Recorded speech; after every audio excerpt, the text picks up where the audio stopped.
The first mistake Officer Dale Pruitt made was deciding before he even got out of his cruiser that he already knew what kind of man lived inside that house. The second mistake was kicking in the door. What you are about to hear is the story of a single Tuesday evening on a quiet residential street in a mid-sized American city where a 16-year veteran of the Caldwell County Sheriff's Department made a series of decisions that each felt in the moment completely justified, and each of which, in the cold light of what followed, was catastrophically wrong. It is a story about assumption and consequence, about the particular arrogance of a man who has been told he is right for so long that he has completely forgotten how to consider the alternative. And it is a story about a black man named Marcus Ellison, who stood in the living room of that house with his hands raised to shoulder height, credentials visible, voice absolutely steady, and waited with the patience of someone who understood something Dale Pruitt did not. That the situation was already resolved and had been from the moment that door splintered open. Here is what Pruitt did not know when he wedged that pry bar into the doorframe.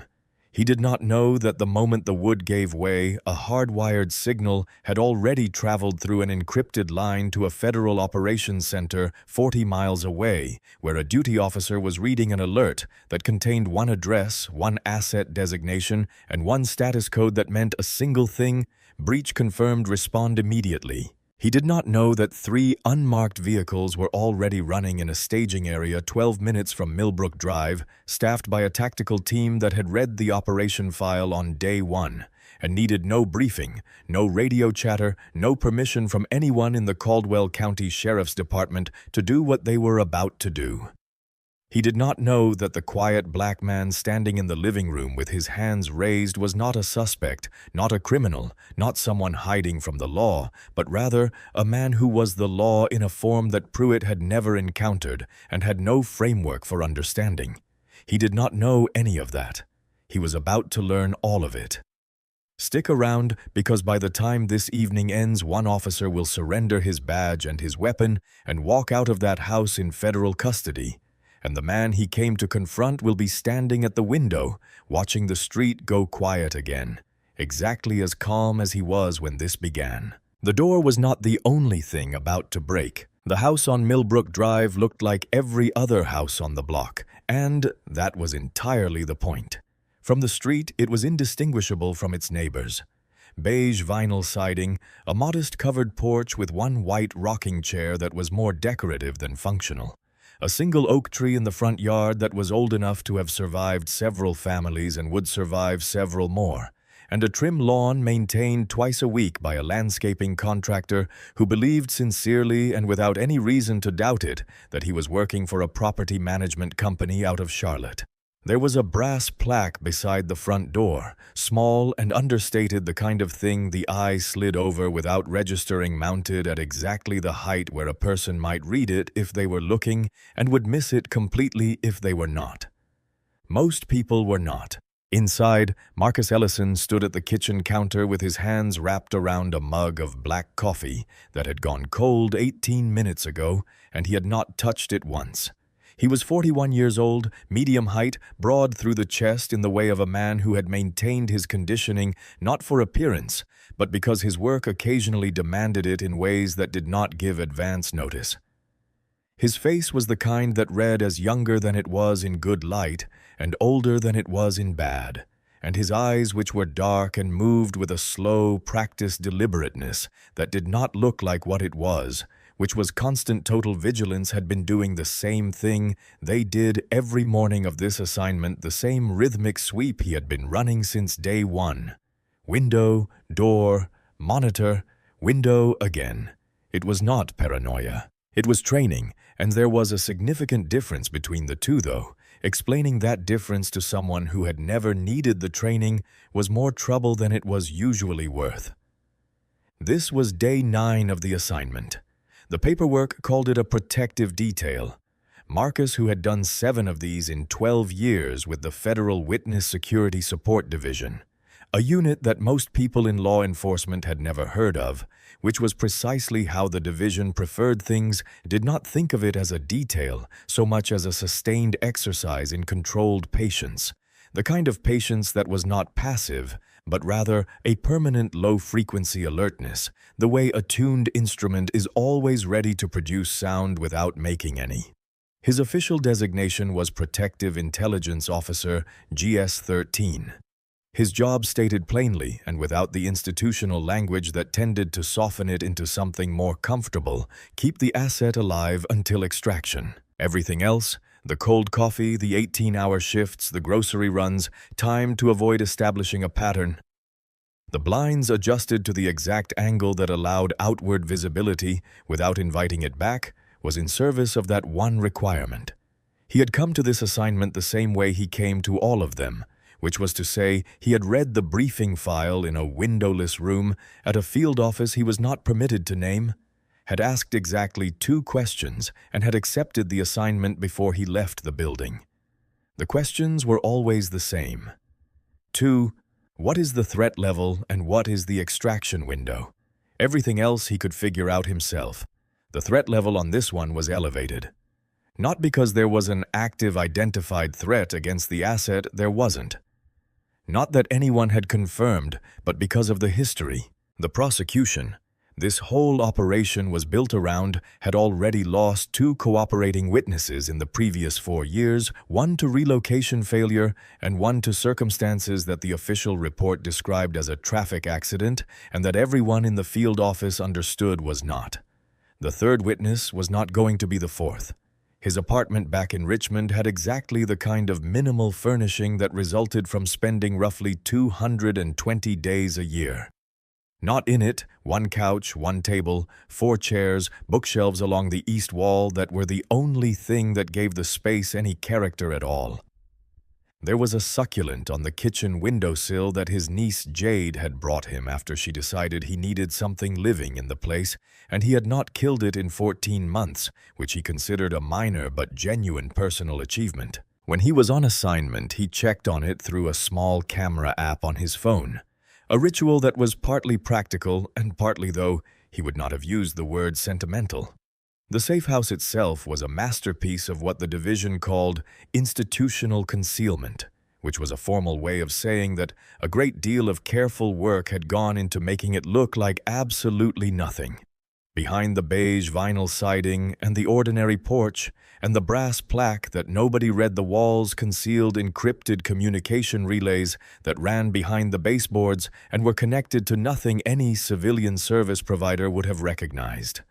Every entry point was covered by a motion sensor tuned to distinguish between a deer walking through the yard and a human being moving with intent. And flush against the interior wall of the front hallway, mounted at exactly the height of a light switch and approximately the size of one, was a matte black panel with a single button.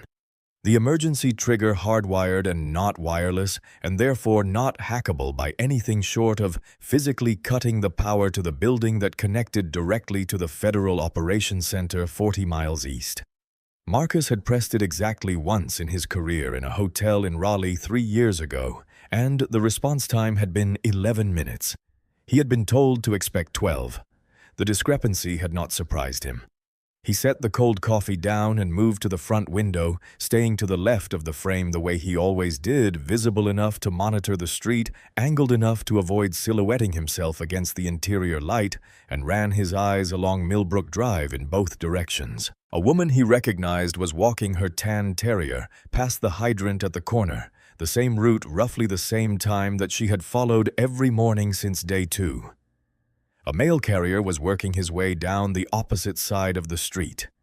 2 houses down to the east, a sprinkler had come on in the side yard, sweeping a slow arc across the grass and back again. The mechanical drone of a lawnmower came from somewhere a street over. Normal, unremarkable, exactly what it looked like.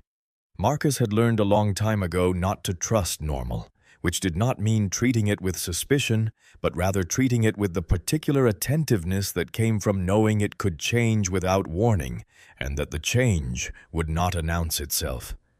He checked his watch. 63 hours until the scheduled extraction. A federal transport team would arrive in an unmarked vehicle, and Leonard Hadley would be moved under cover of early morning, and the house would be quietly decommissioned and swept and returned to the property rotation, and Marcus would file his final report and take 3 mandatory days of downtime and wait for his phone to ring with the next assignment. 63 hours. He had held positions for longer than that in conditions considerably less comfortable than a house with functioning heat and a kitchen. He could hold this one. He turned from the window and moved back to the counter. His footsteps deliberate and quiet on the hardwood floor, and refilled the mug water.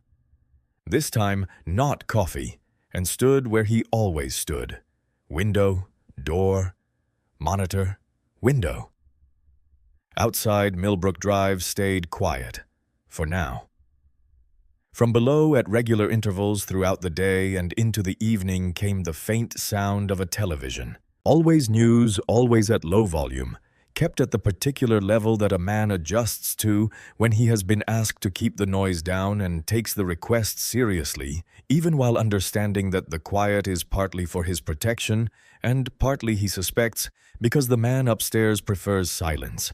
The way some people prefer a certain temperature. Not desperately, but as a baseline condition that makes everything else function better.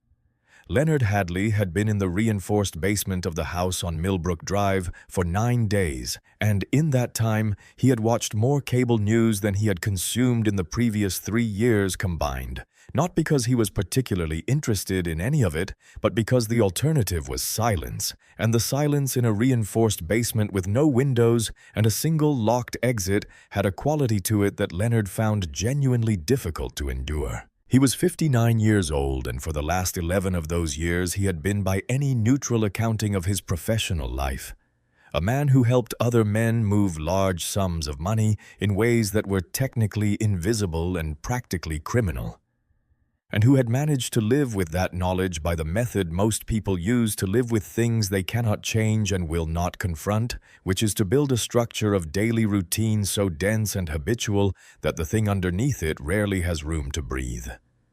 He had a daughter in Raleigh named Claire, who was 31 and worked as a physical therapist, and who had a 7-year-old named Dominic, who called Leonard Pop Pop in video calls that had stopped 26 months ago when the contact protocol took effect, and Leonard was told gently, but without any room for negotiation, that communications with known family members would have to be suspended until after the trial.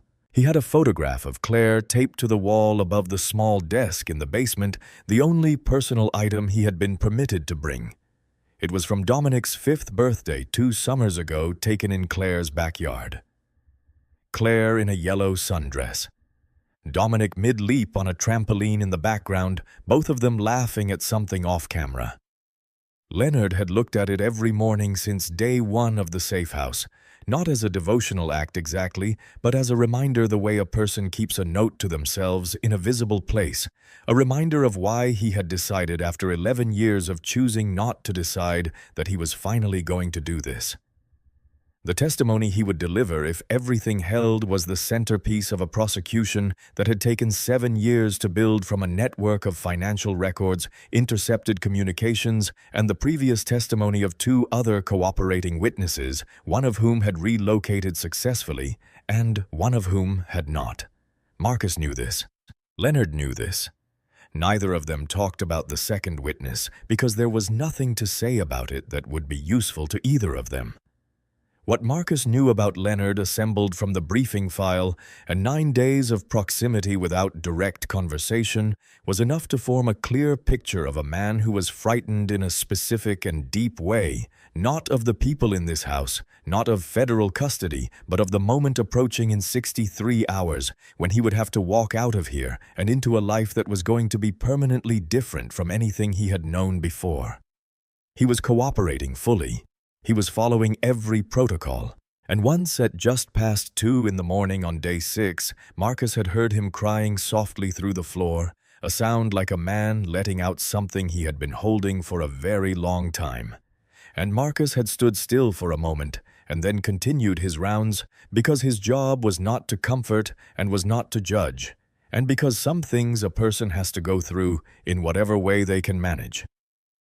Marcus refilled the water in his mug, checked his watch, and moved back to the window. 63 hours. Outside Millbrook Drive stayed exactly as it was. Mrs. Patricia Graves had lived at 14 Millbrook Drive for 22 years, long enough to have watched 3 different families cycle through the house that now had a new tenant she had never properly met, and she was not, by her own self-assessment, a busybody. She was simply attentive. There was a difference. She had joined the Millbrook Street Neighborhood Watch in the fall of 2019 after someone had broken into a car 2 blocks over and taken a laptop bag and a child's backpack. And since then, she had logged exactly 6 calls to the non-emergency line, all of which she considered fully warranted given the circumstances.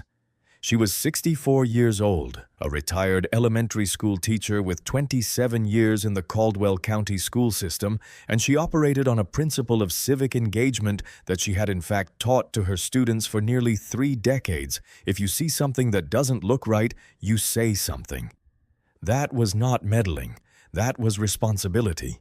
What she saw on the morning of the 9th day of Marcus Ellison's assignment was a black man she did not recognize standing at the window of the house 2 doors down, not moving, watching the street for what seemed like a very long time. She had seen him at that window before several mornings this week, in fact, and she had told herself each time that it was nothing, just a person looking out their window. The way people look out their windows. But there was something about the stillness of it that bothered her. In a way she could not fully articulate, the way a sound can be not quite right without being loud enough to identify. He was not doing anything wrong. He was simply standing there watching with a quality of attention that felt to Patricia Graves like something more than idle-looking. She called the non-emergency line at 9:17 in the morning and spoke with Donna Fields, who had been working dispatch for the Caldwell County Sheriff's Department for 22 years, and who logged the call in the same efficient and unremarkable way she logged the 40 or so calls she received on an average Tuesday, which is to say without any particular sense that this one was different from any other. The caller reported unusual activity at a residential address mid-block on Millbrook Drive. A man watching from the window. Possible domestic disturbance or suspicious activity, origin unclear. No description of a weapon, no raised voices, no specific threat. Donna Fields logged it as a low-priority wellness check, flagged it for the nearest available unit, and moved to the next call. She did not run the address through the federal designation database before dispatching because nobody had ever trained her to, because the database existed in a separate system that required a separate login that nobody in the Caldwell County Sheriff's Department had used in the 4 years since it had been made available, because the workflow for querying it had never been integrated into the standard dispatch protocol. It was a gap in a procedure that had existed for 4 years without ever being consequential. This was the morning it became consequential. The call went to Dale Pruitt because he was the closest available unit, parked 1 street over in the lot of a closed gas station where he had been sitting for 20 minutes at the end of a shift that had already irritated him in 3 separate ways, none of which individually amounted to very much, but which had combined over the course of the morning into the particular low-grade friction that men like Pruitt carried as a baseline condition. He received the call, read the address, put the cruiser in gear, and turned onto Millbrook Drive. At the window, Marcus set down his mug.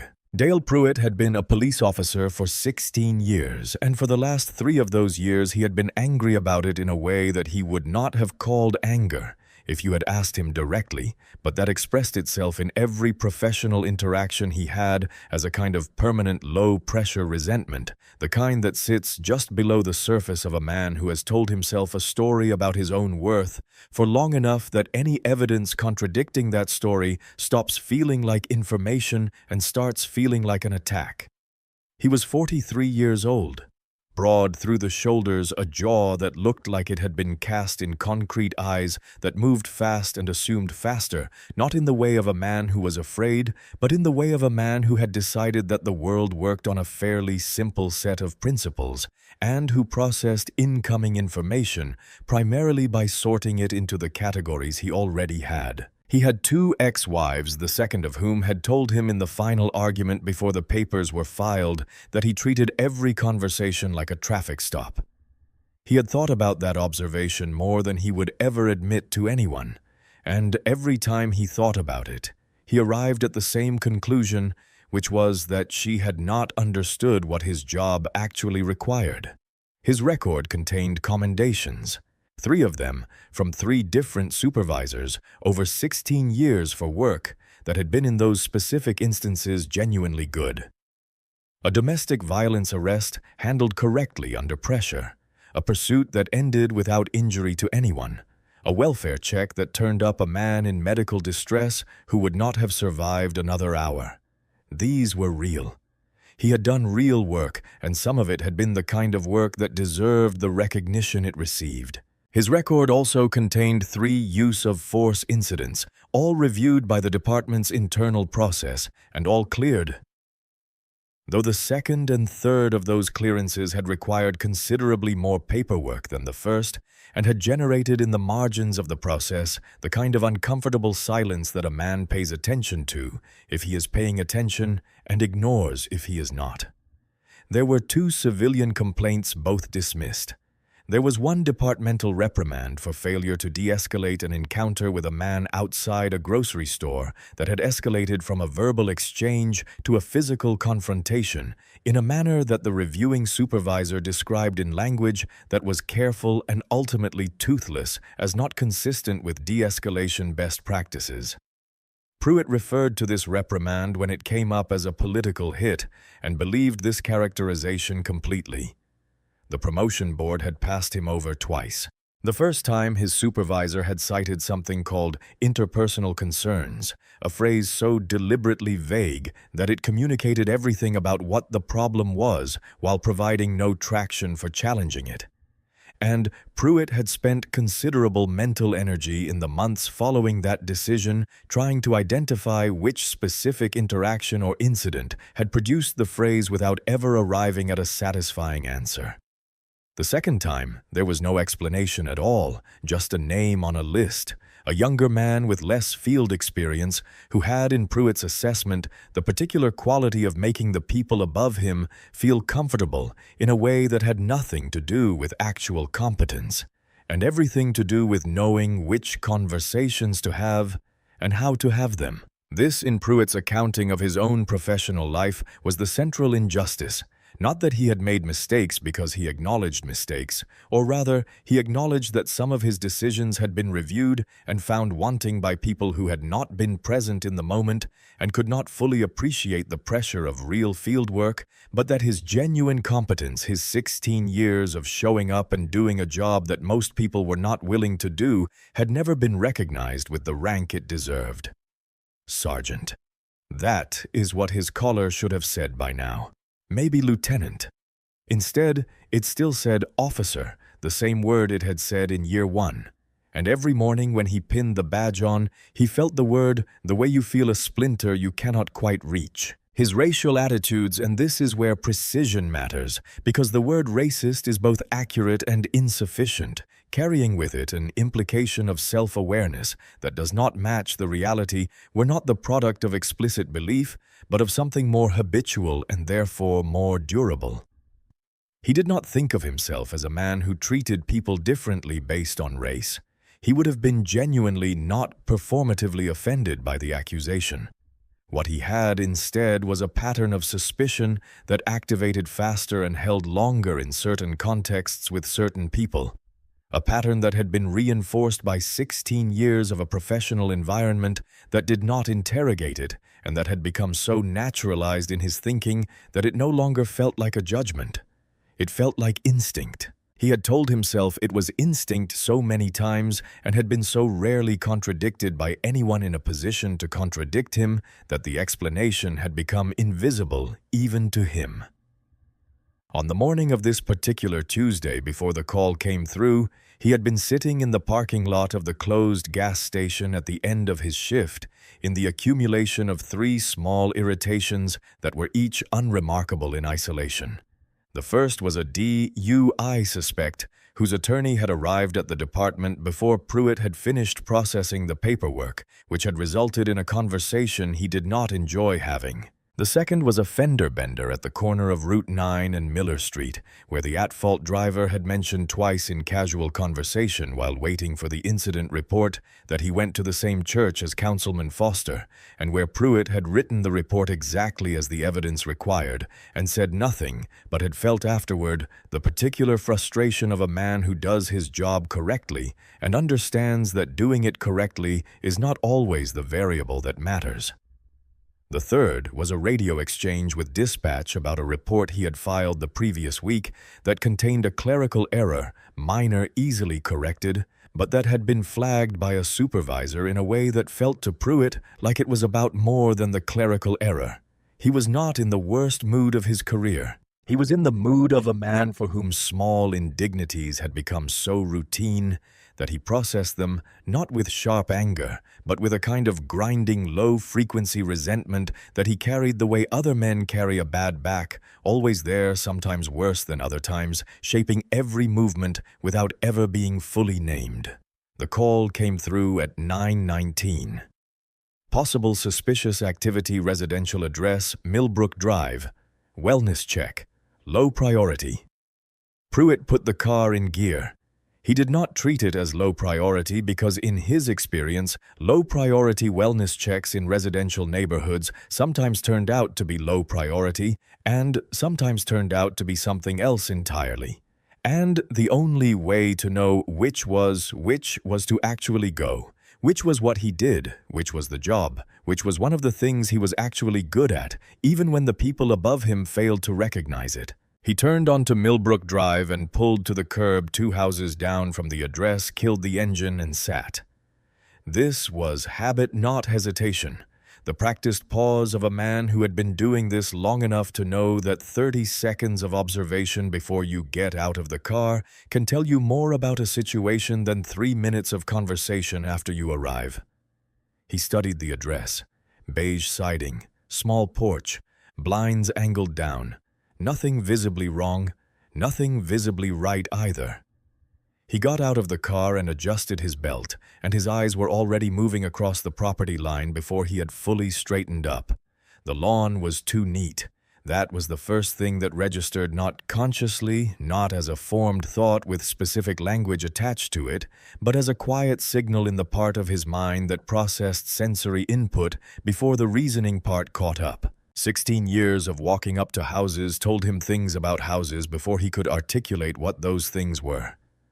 The way a mechanic hears something off in an engine before he has identified the source. The lawn was maintained but not lived in. The porch had a rocking chair but no cushion, no book left open, no coffee cup set on the rail. There was no mat at the door, no welcome sign, no potted plant, none of the small accretions of habitation that accumulated around a place where people actually lived their lives. The mailbox on the post at the end of the walk had no visible mail in it, which at this hour could mean the carrier had not come yet, or could mean the mail was being collected with more regularity than ordinary residential inattention typically produced. He filed all of this away without fully articulating it, the way experienced people in fields that require pattern recognition sometimes process details before their conscious mind has assembled the pattern, and he was halfway up the front walk when he saw the brass plaque beside the door. Small. Understated.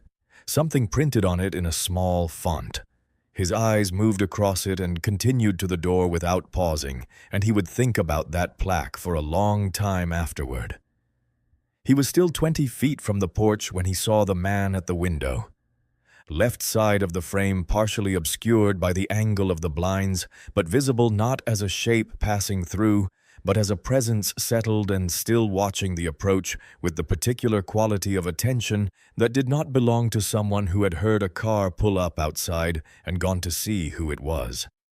This was someone who had been watching before Pruitt got out of the car. The steadiness of it, the deliberateness stopped Pruitt mid-stride for a moment, not from fear, but from the specific alertness that had been wired into him by enough years of street work that it now activated faster than thought.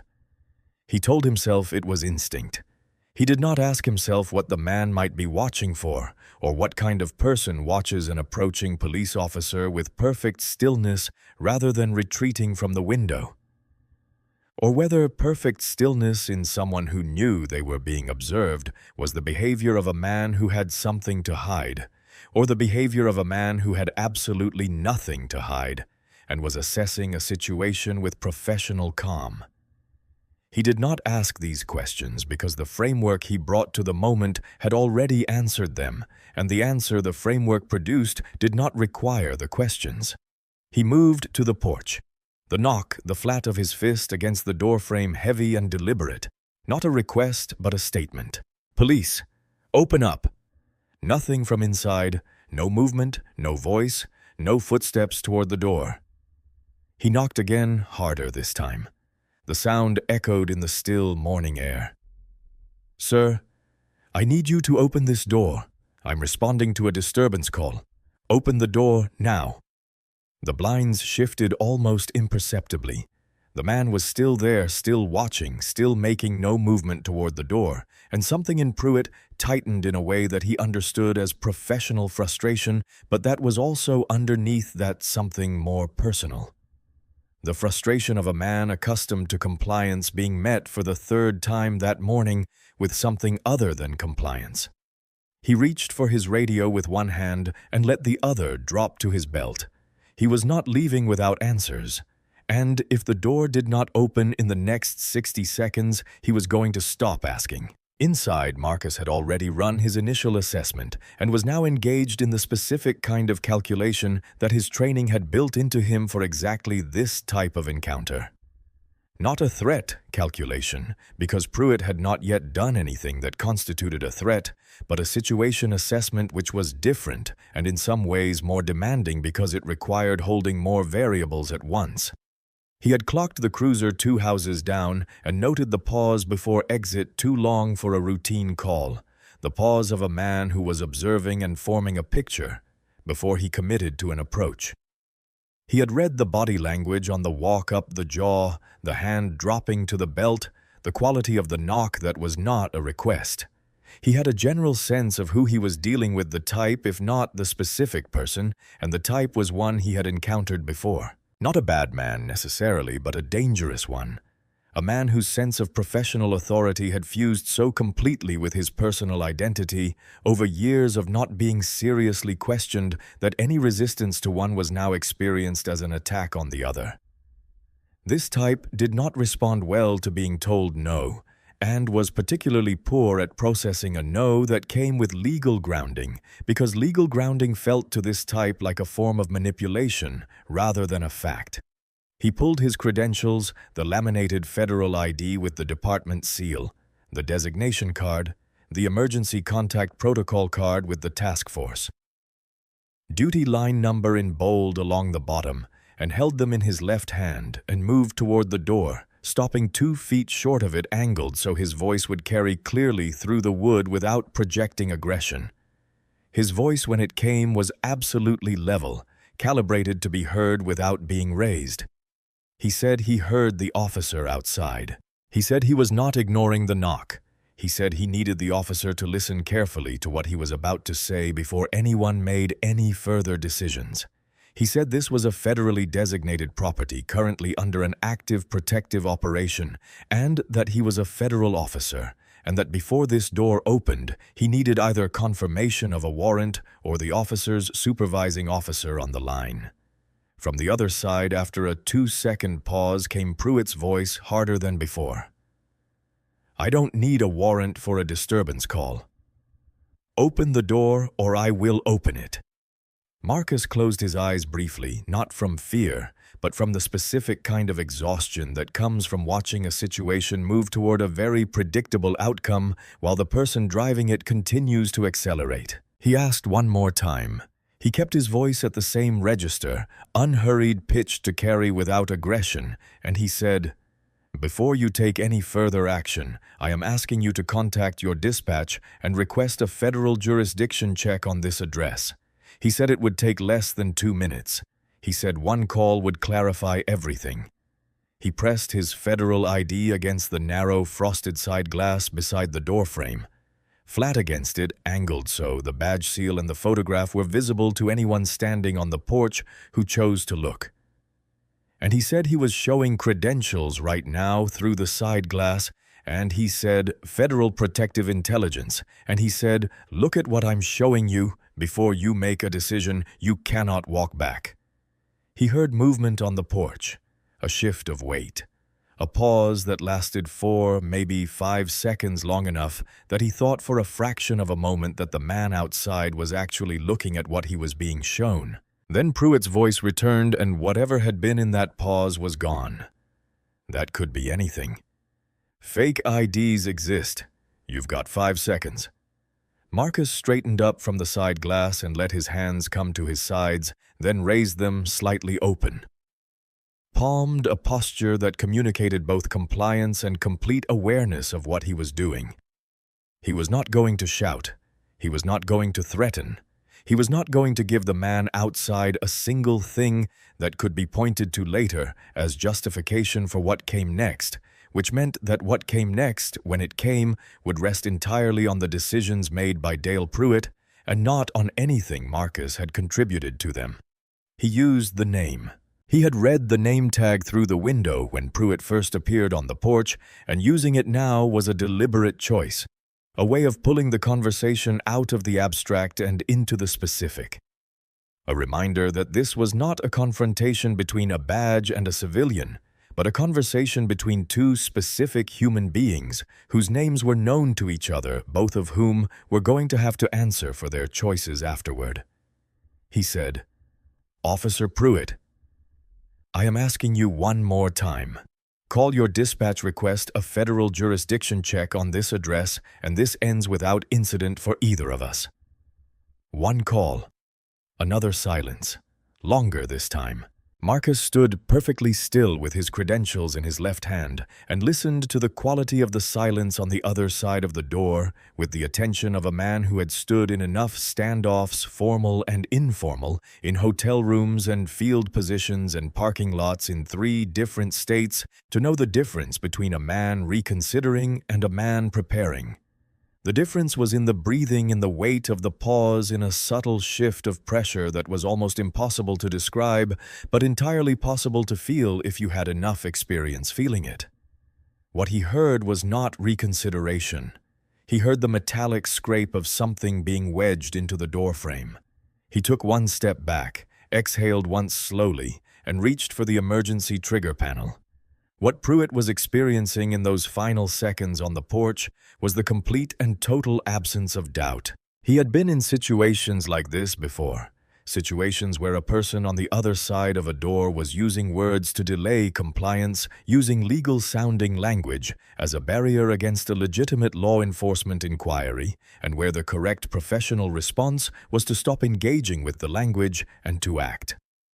The federal designation claim was in his assessment exactly the kind of thing a person rehearsed ahead of time in case of exactly this type of encounter. The credential in the side glass was, as he had said, something that could be faked. The calm in the voice, the controlled precision of it, was the calm of someone who had prepared for this, which in Pruitt's experience was not the calm of innocence, but the calm of a practiced performance. He was not uncertain. He was not angry.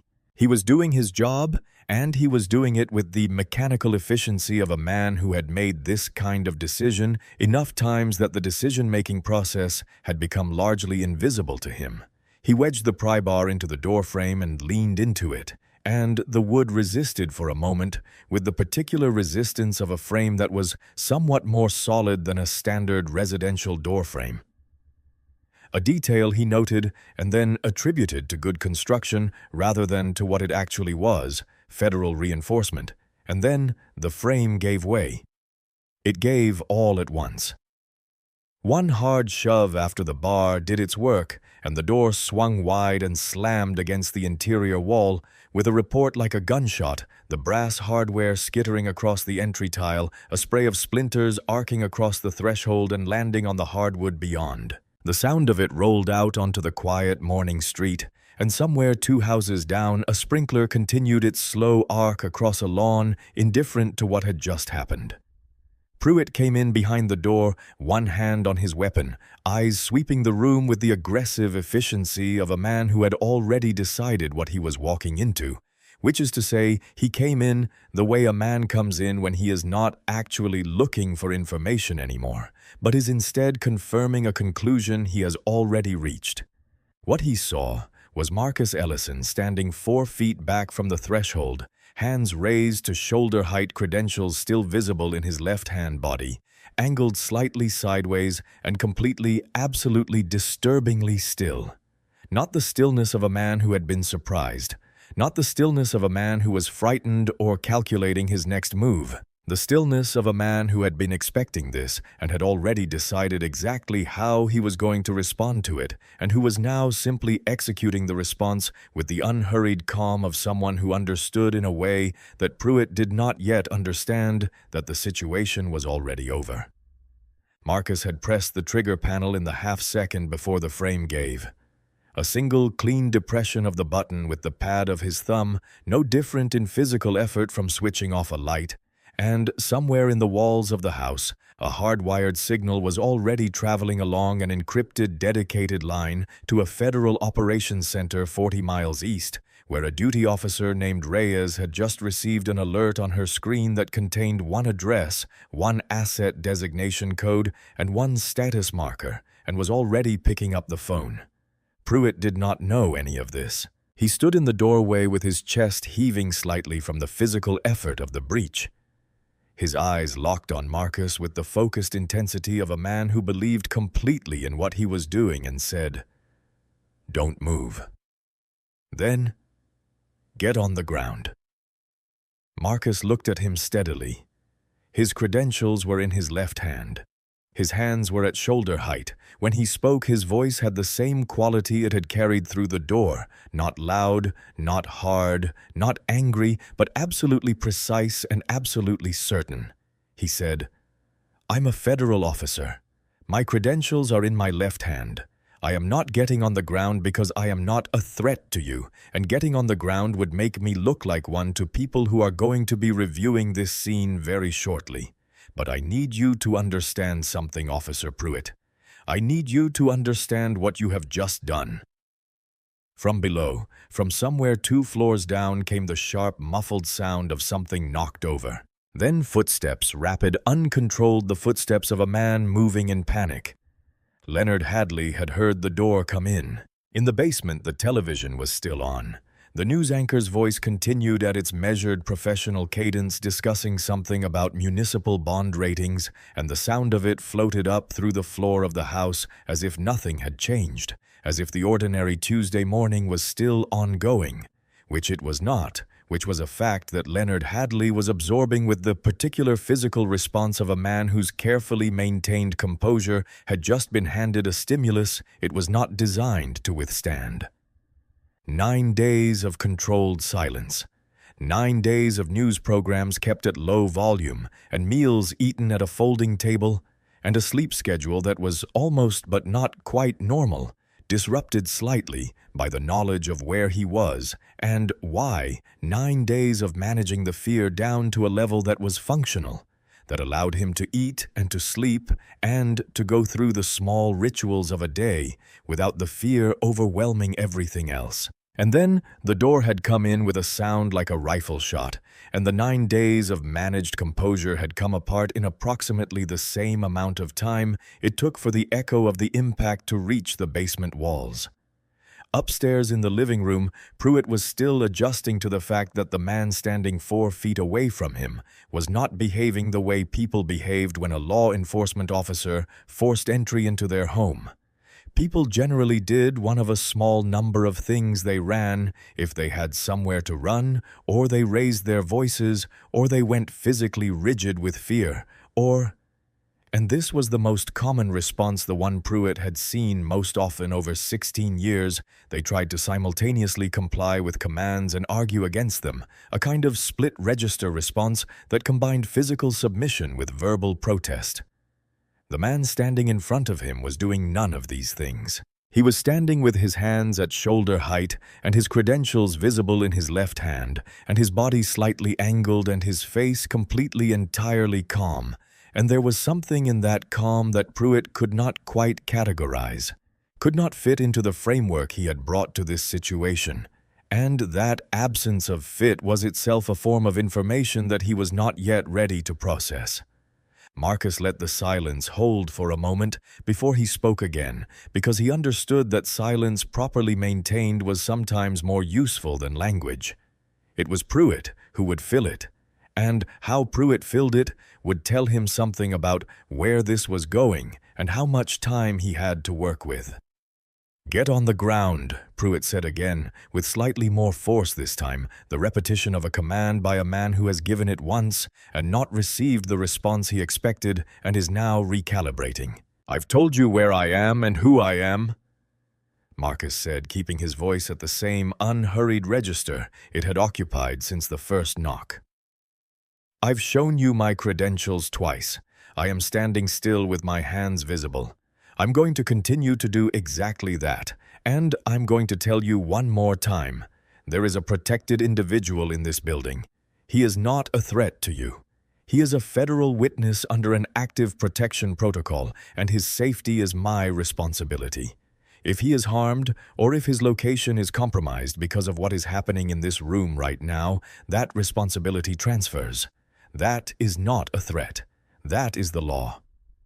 Pruitt's eyes moved briefly to the floor, tracking the sound of footsteps that had now stopped somewhere below.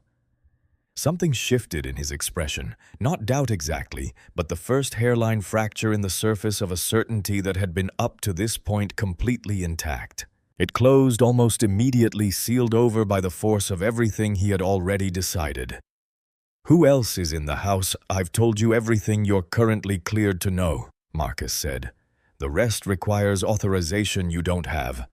Pruitt's jaw tightened.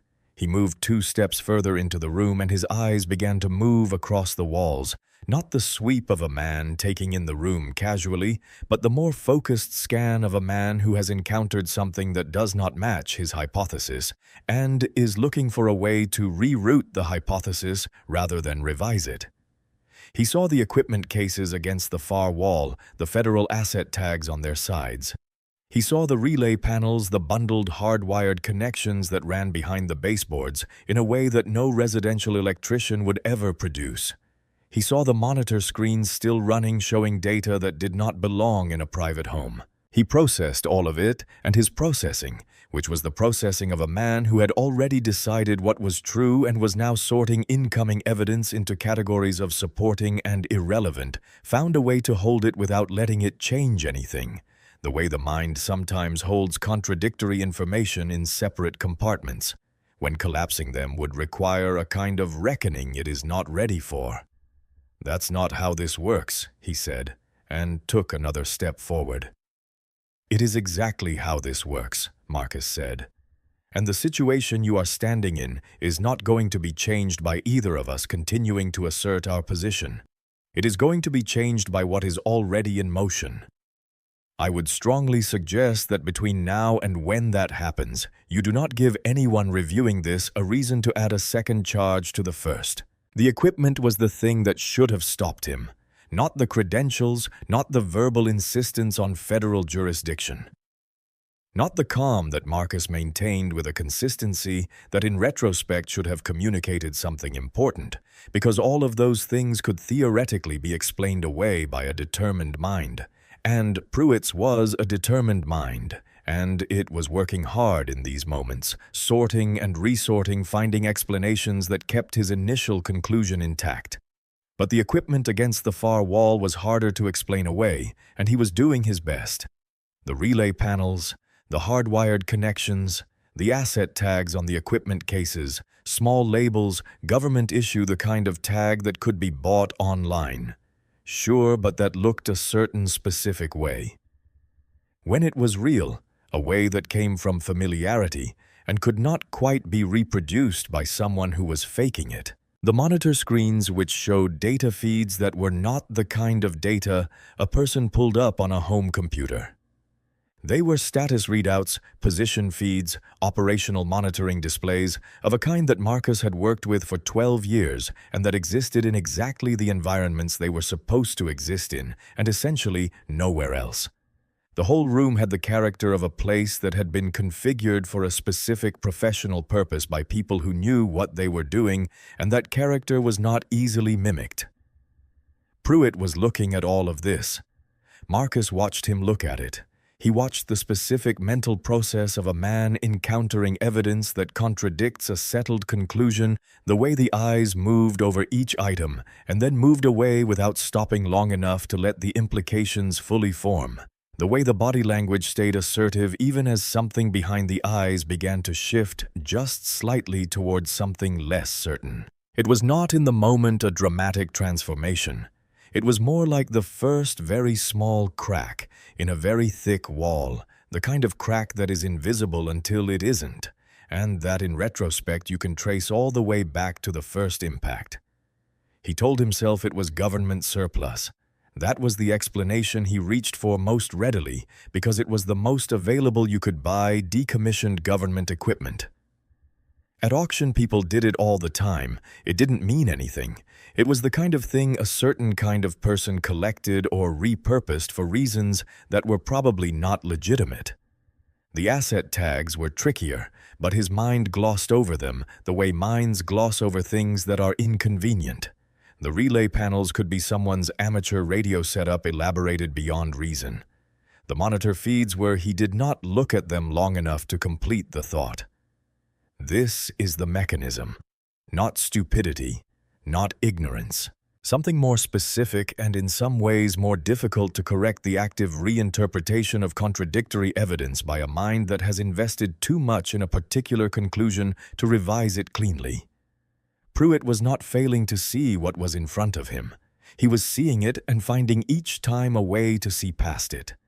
From below, the footsteps that had stopped had remained stopped, which was better than the alternative.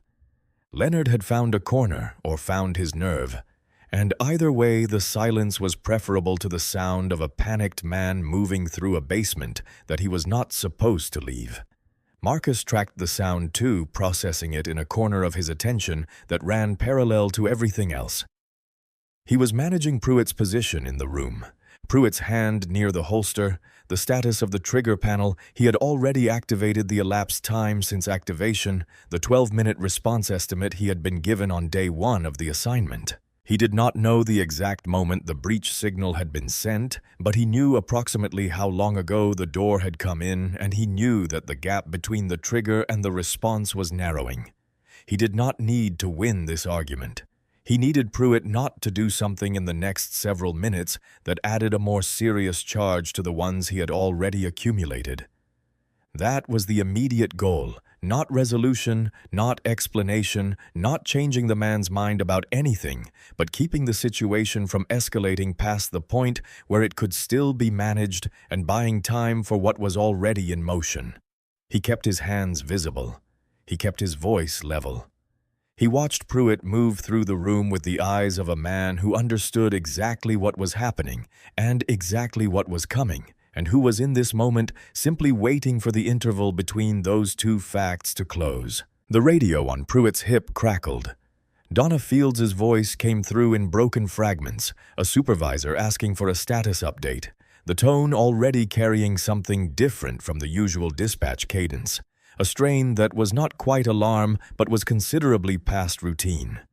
The quality of that strain in the brief moment before Pruitt let the radio fall silent without answering told Marcus that the department was already receiving information from somewhere.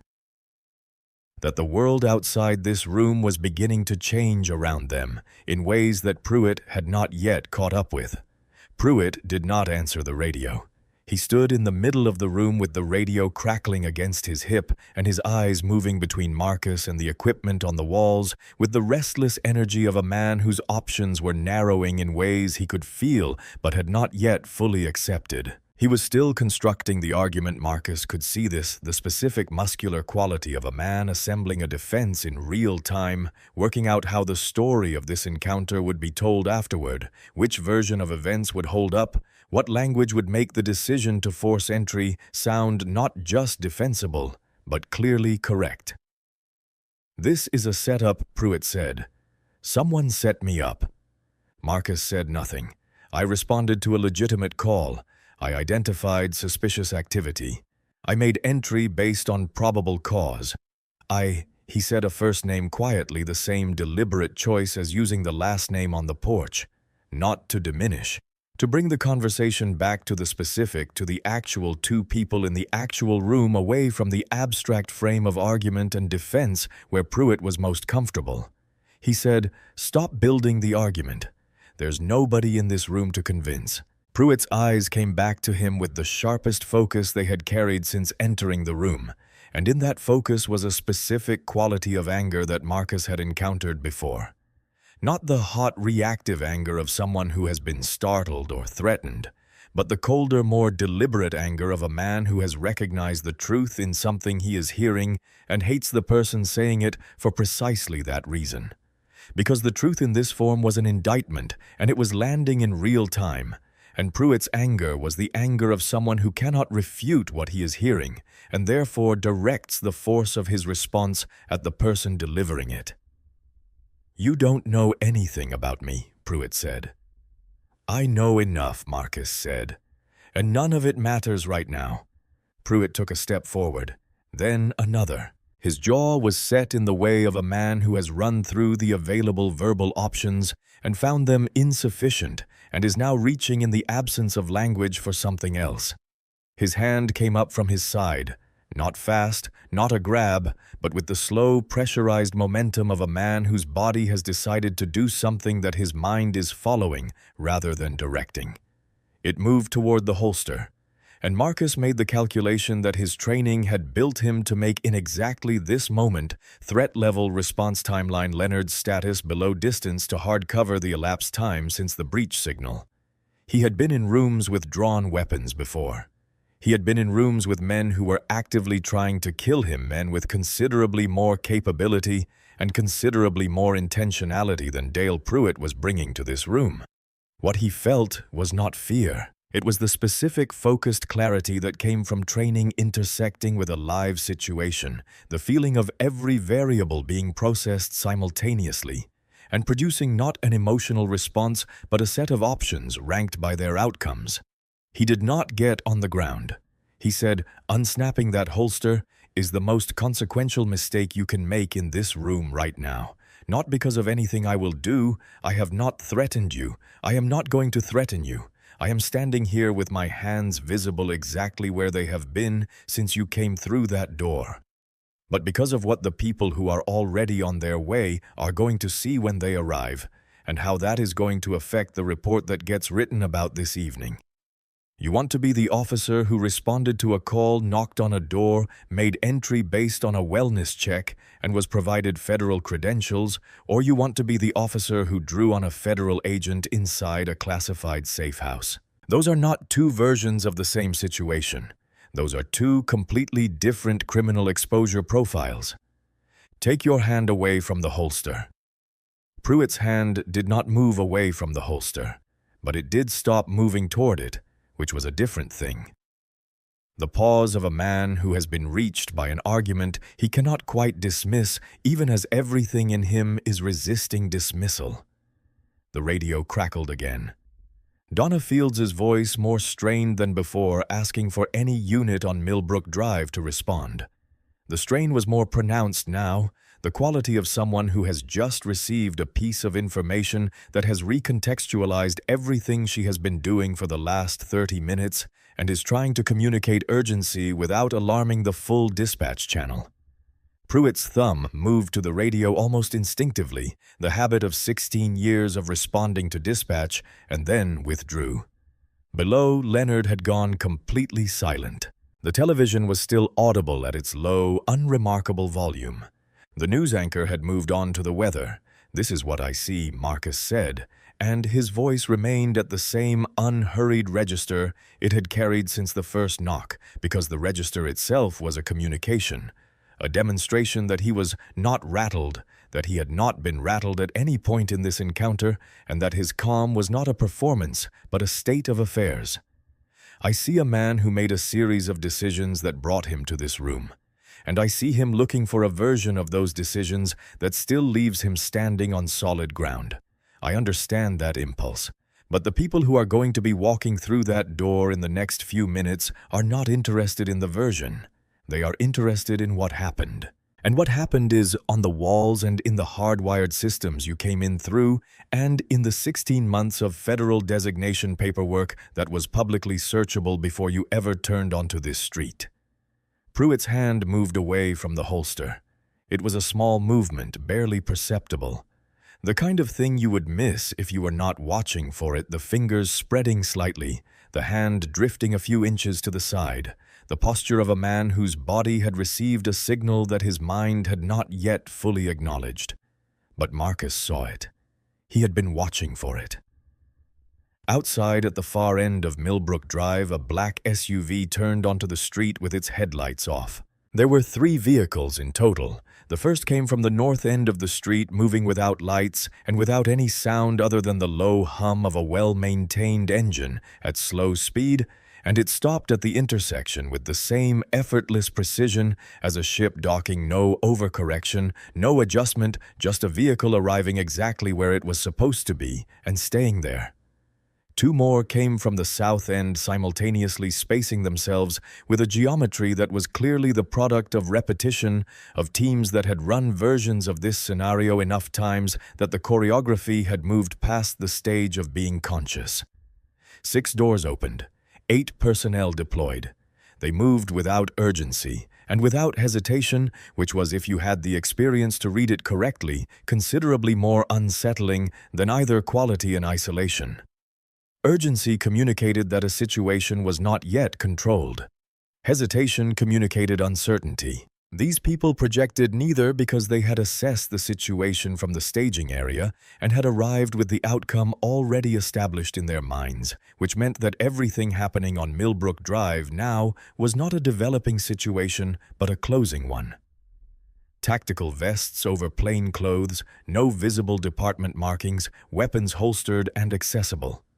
Nothing raised or drawn, a team that understood the difference between establishing dominance and performing it and had chosen establishment. 2 personnel moved to the neighboring properties, positioning at angles that covered the side approaches to the safe house. 2 more took the rear approach through the alley that ran behind the block. The remaining 4 established a perimeter at the front, sealing the porch approach and the line of sight from the broken door with the quiet efficiency of people who had done this in worse conditions and treated this version as routine. Millbrook Drive was no longer a public street.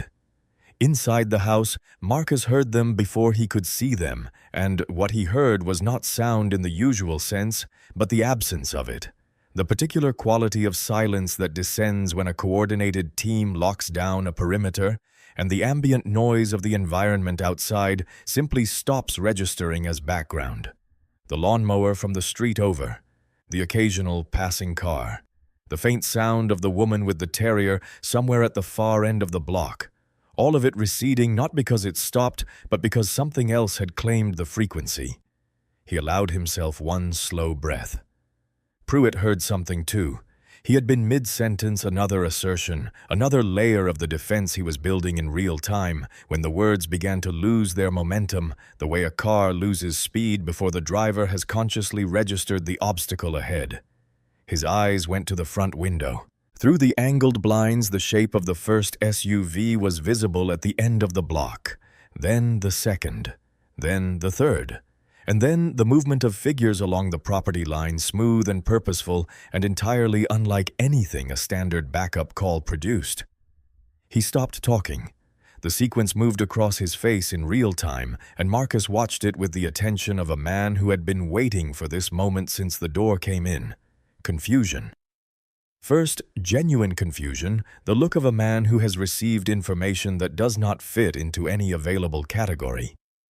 Then, the reaching for an explanation, the same cognitive mechanism that had been running since Pruitt walked into the room, the mind seeking a framework that could contain what it was seeing without requiring a fundamental revision of what it had already decided. Then, the moment the framework failed and the explanation did not arrive, and something considerably colder moved into the space where the explanation had been, he was experienced enough to recognize a tactical deployment. 16 years of law enforcement meant that he knew what coordinated perimeter coverage looked like, what the specific geometry of a team establishing a containment zone communicated about the seriousness with which the situation was being treated. What he had no framework for was the scale of it, the speed at which it had materialized, the complete absence of any communication with his own chain of command. The fact that his radio, which had been crackling with Donna Fields' increasingly urgent attempts to raise him, had received nothing, absolutely nothing, from anyone who might be related to the vehicles now positioned at both ends of his block. No sergeant had radioed to ask what was happening on Millbrook Drive. No dispatch had flagged an incoming federal response.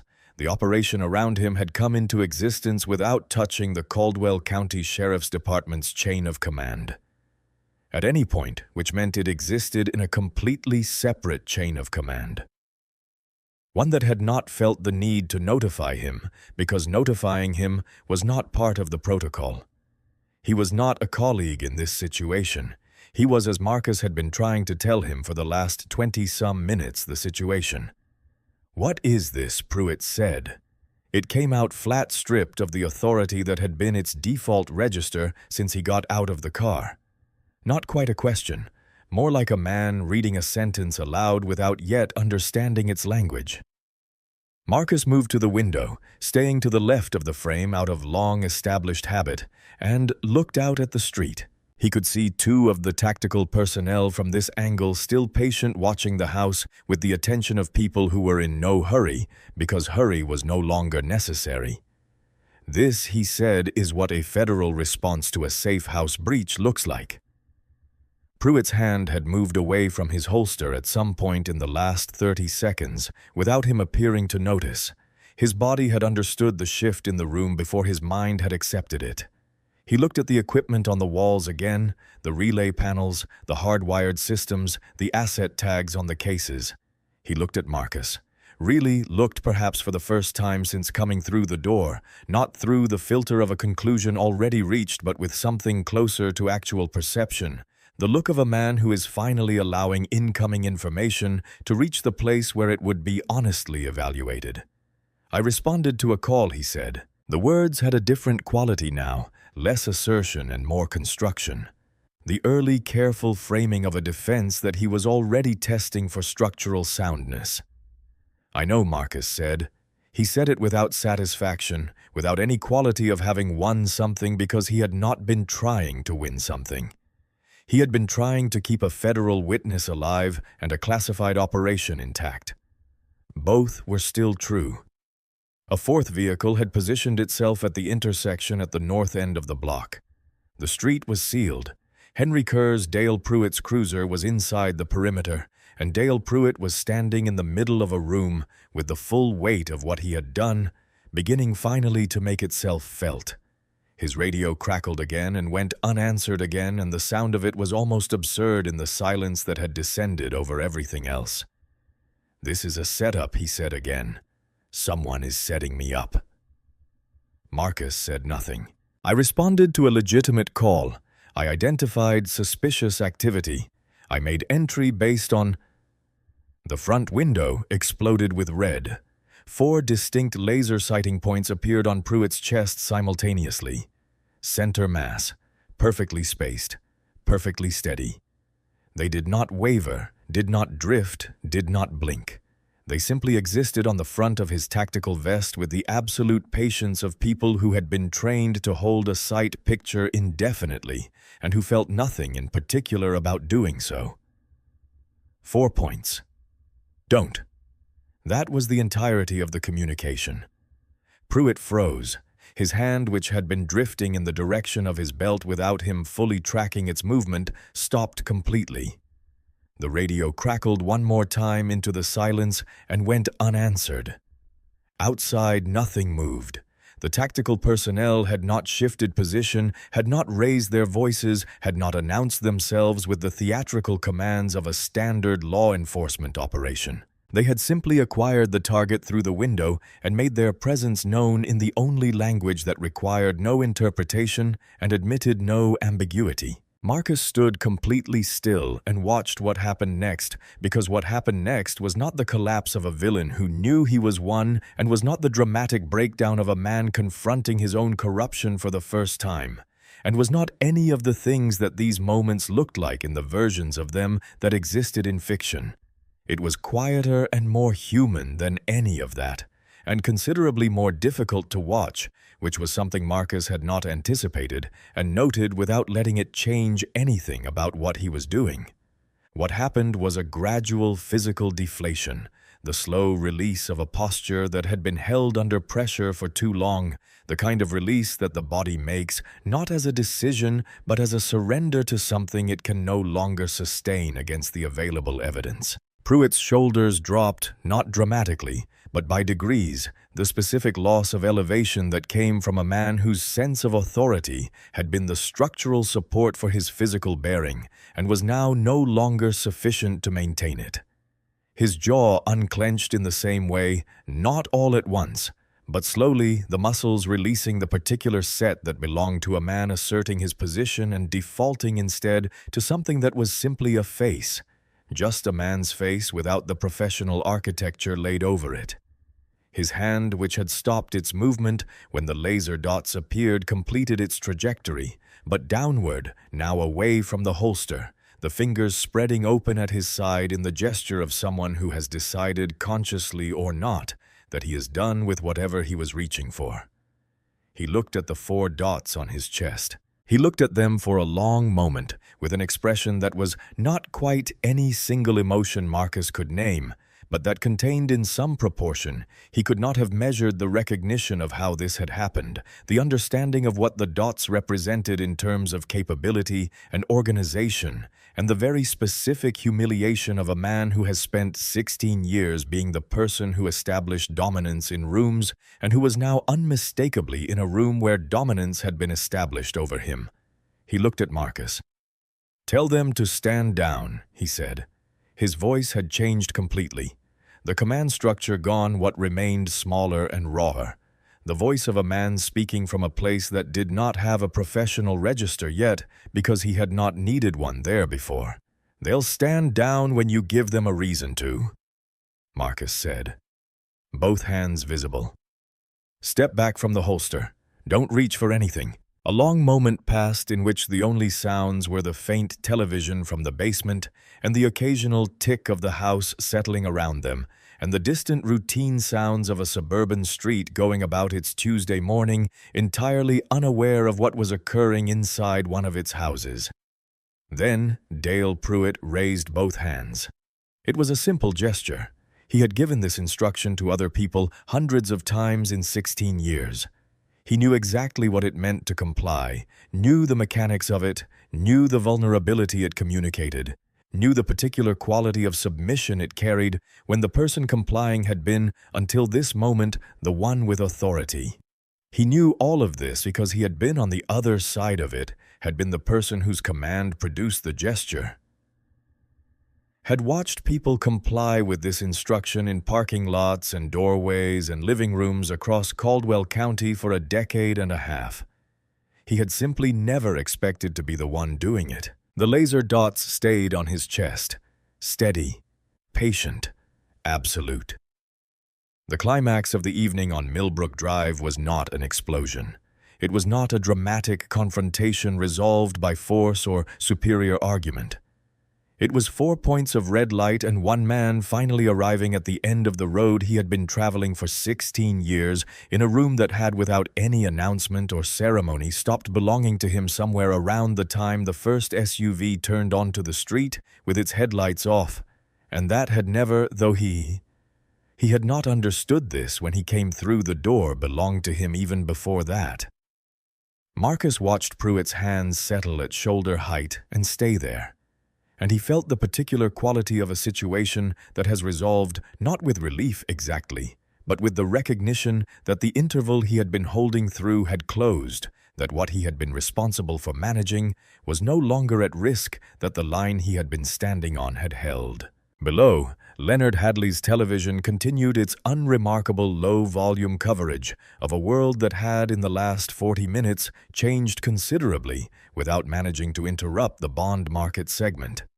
He lowered his own hands slowly, deliberately, in the way that communicated control rather than submission, and held his credentials out at arm's length, not thrust forward, not dangled, but extended with the quiet authority of a man who had been showing these documents since the first knock, and was now showing them one final time, because in a few minutes there would be other people in this room who would want to see them, and it was useful to have established the habit. A black SUV pulled quietly to the front of the house. A door opened. The person who stepped out was not anyone Pruitt had been expecting, because Pruitt had not at any point in the last hour been thinking about what came next with enough accuracy to have expectations. She came through the door the way the whole operation had arrived on Millbrook Drive, quietly, completely, and with a presence that reorganized the room around itself, the way a strong gravitational field reorganizes the objects in its vicinity, not through force, but through the simple fact of its existence.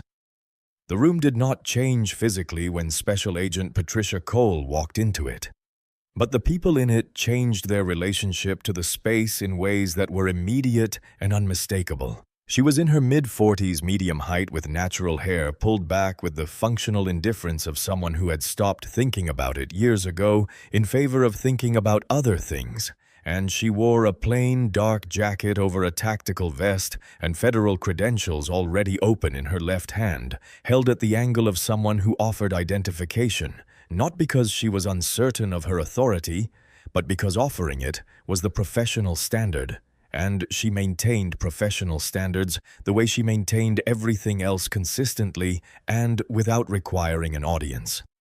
Her expression was the expression of a person who has been called away from something important to deal with something that in her assessment was entirely avoidable, which is a specific kind of expression that carries no anger, only the flat, focused energy of someone redirecting their attention from what they were doing to what they now have to do.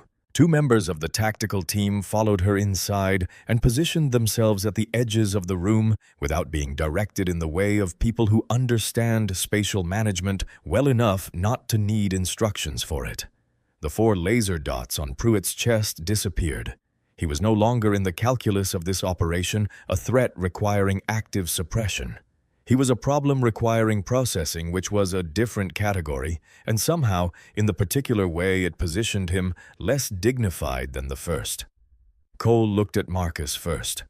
A single glance, less than 2 seconds, that carried the entirety of a situation report: status, asset condition, threat level, current situation, what had happened since the breach signal, and what the current state of play was. Marcus gave a small nod.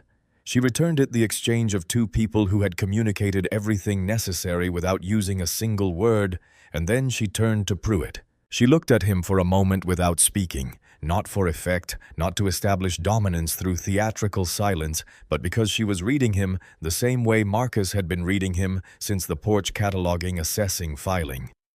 She looked at his hands, still partially raised. She looked at his face, which was in the process of containing several things at once, and not succeeding completely at any of them. She looked at the room around him, taking in the splintered door frame still visible in the hallway, the equipment on the walls, the position of everything relative to everything else, building the complete picture in the time it took most people to take a breath. She held up her credentials. She gave Pruitt the full amount of time to look at them that he had not given Marcus. Special Agent Patricia Cole, she said. Federal Interagency Task Force Witness, Security Division. I am the case agent on the operation you just walked into. She closed the credentials case and put it away. I am going to explain what this is, and I would recommend that you listen carefully, because what I tell you in the next few minutes is going to be the framework within which the rest of your career. What remains of it gets understood. By you, by your department, and by the federal prosecutors who are currently being briefed." Pruitt said nothing. His hands were still partially elevated, a posture he had not fully abandoned even after the laser dots disappeared, as if some part of him understood that lowering them completely would require an acceptance of the situation that he was not quite ready to perform. He looked diminished in a way that had nothing to do with physical size and everything to do with the fact that the room had stopped belonging to him, and his body was in the process of recognizing what his mind was still working through. Marcus moved to the side of the room and stood with his back against the wall, credentials pocketed arms at his sides, watching. His part of the active management of this situation was over. What came next belonged to Cole, and he understood this the way he understood all professional boundaries clearly and without ego, because the job was the job, and the job was not about him.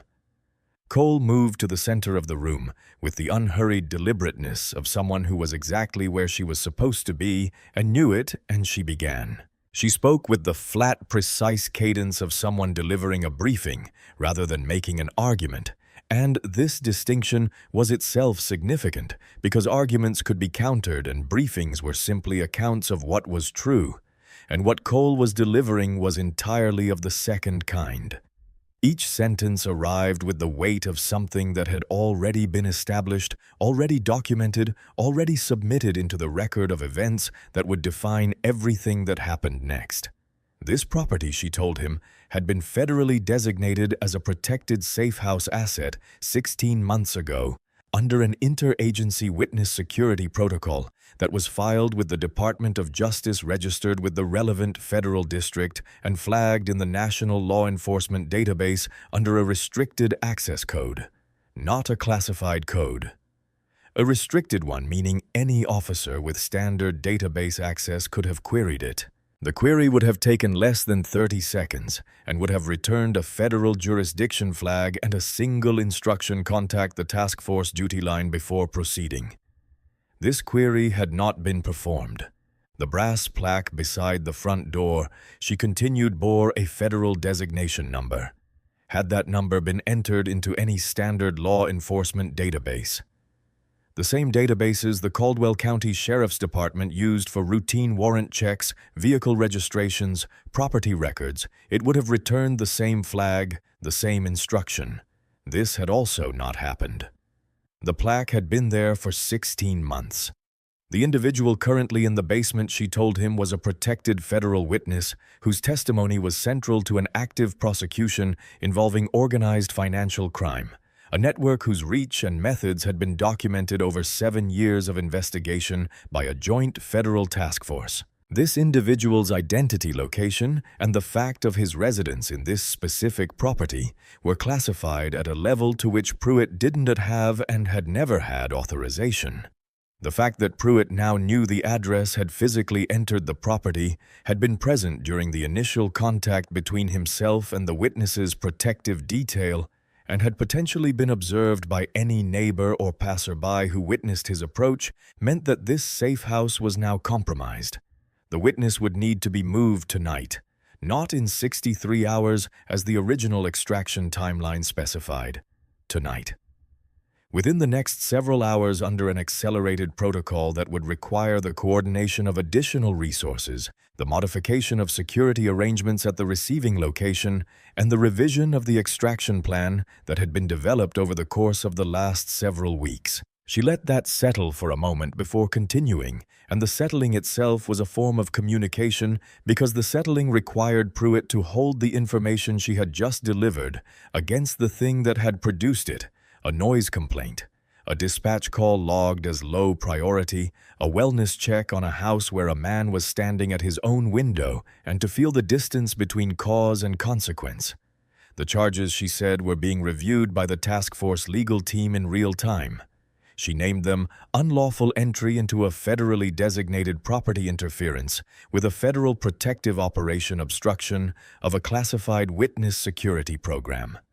She explained briefly and without elaboration that each of these carried federal weight and that each would be pursued with the full resources available to the task force's legal division. She noted that the incident involving the holster, the unsnapping the hand movement, the moment in which a federal officer had reason to believe that a weapon might be drawn against him, was being assessed separately, and that additional charges arising from it remained possible depending on how the assessment proceeded. She spoke for 9 minutes in total.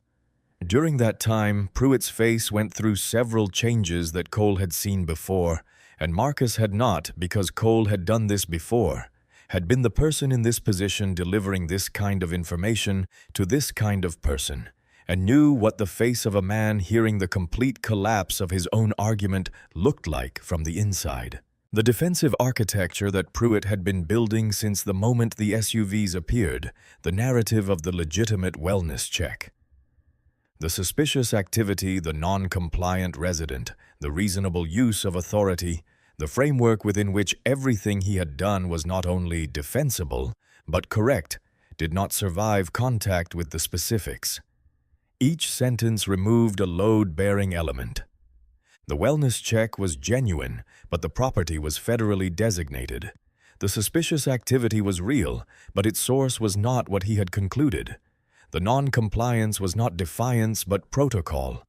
The authority he had exercised was not applicable within the jurisdiction he had entered. Each sentence arrived, and each sentence closed another exit. By the time Cole finished, what remained on Pruitt's face was not the controlled anger of a man defending his position, not the bruised pride of a man who has been treated unfairly, not the frustration of a 16-year officer who cannot make the people above him understand what he was actually trying to do. It was the pale, stripped expression of a man finally holding the complete weight of what he had done without any of the frameworks that had been distributing that weight for the last hour and a half. He opened his mouth once, the motion of someone who still has the reflex to speak but has lost the content that would follow. Then he closed it. Cole waited. She was patient with this part not out of cruelty but out of professionalism, because she had learned over years of doing this work that the moment when a person stopped arguing and began simply existing inside the truth of their situation was a moment that needed to be allowed its full duration. Rushing it did not serve the process. "Do you have any questions," she said, "that aren't about how to undo this?" Pruitt did not answer.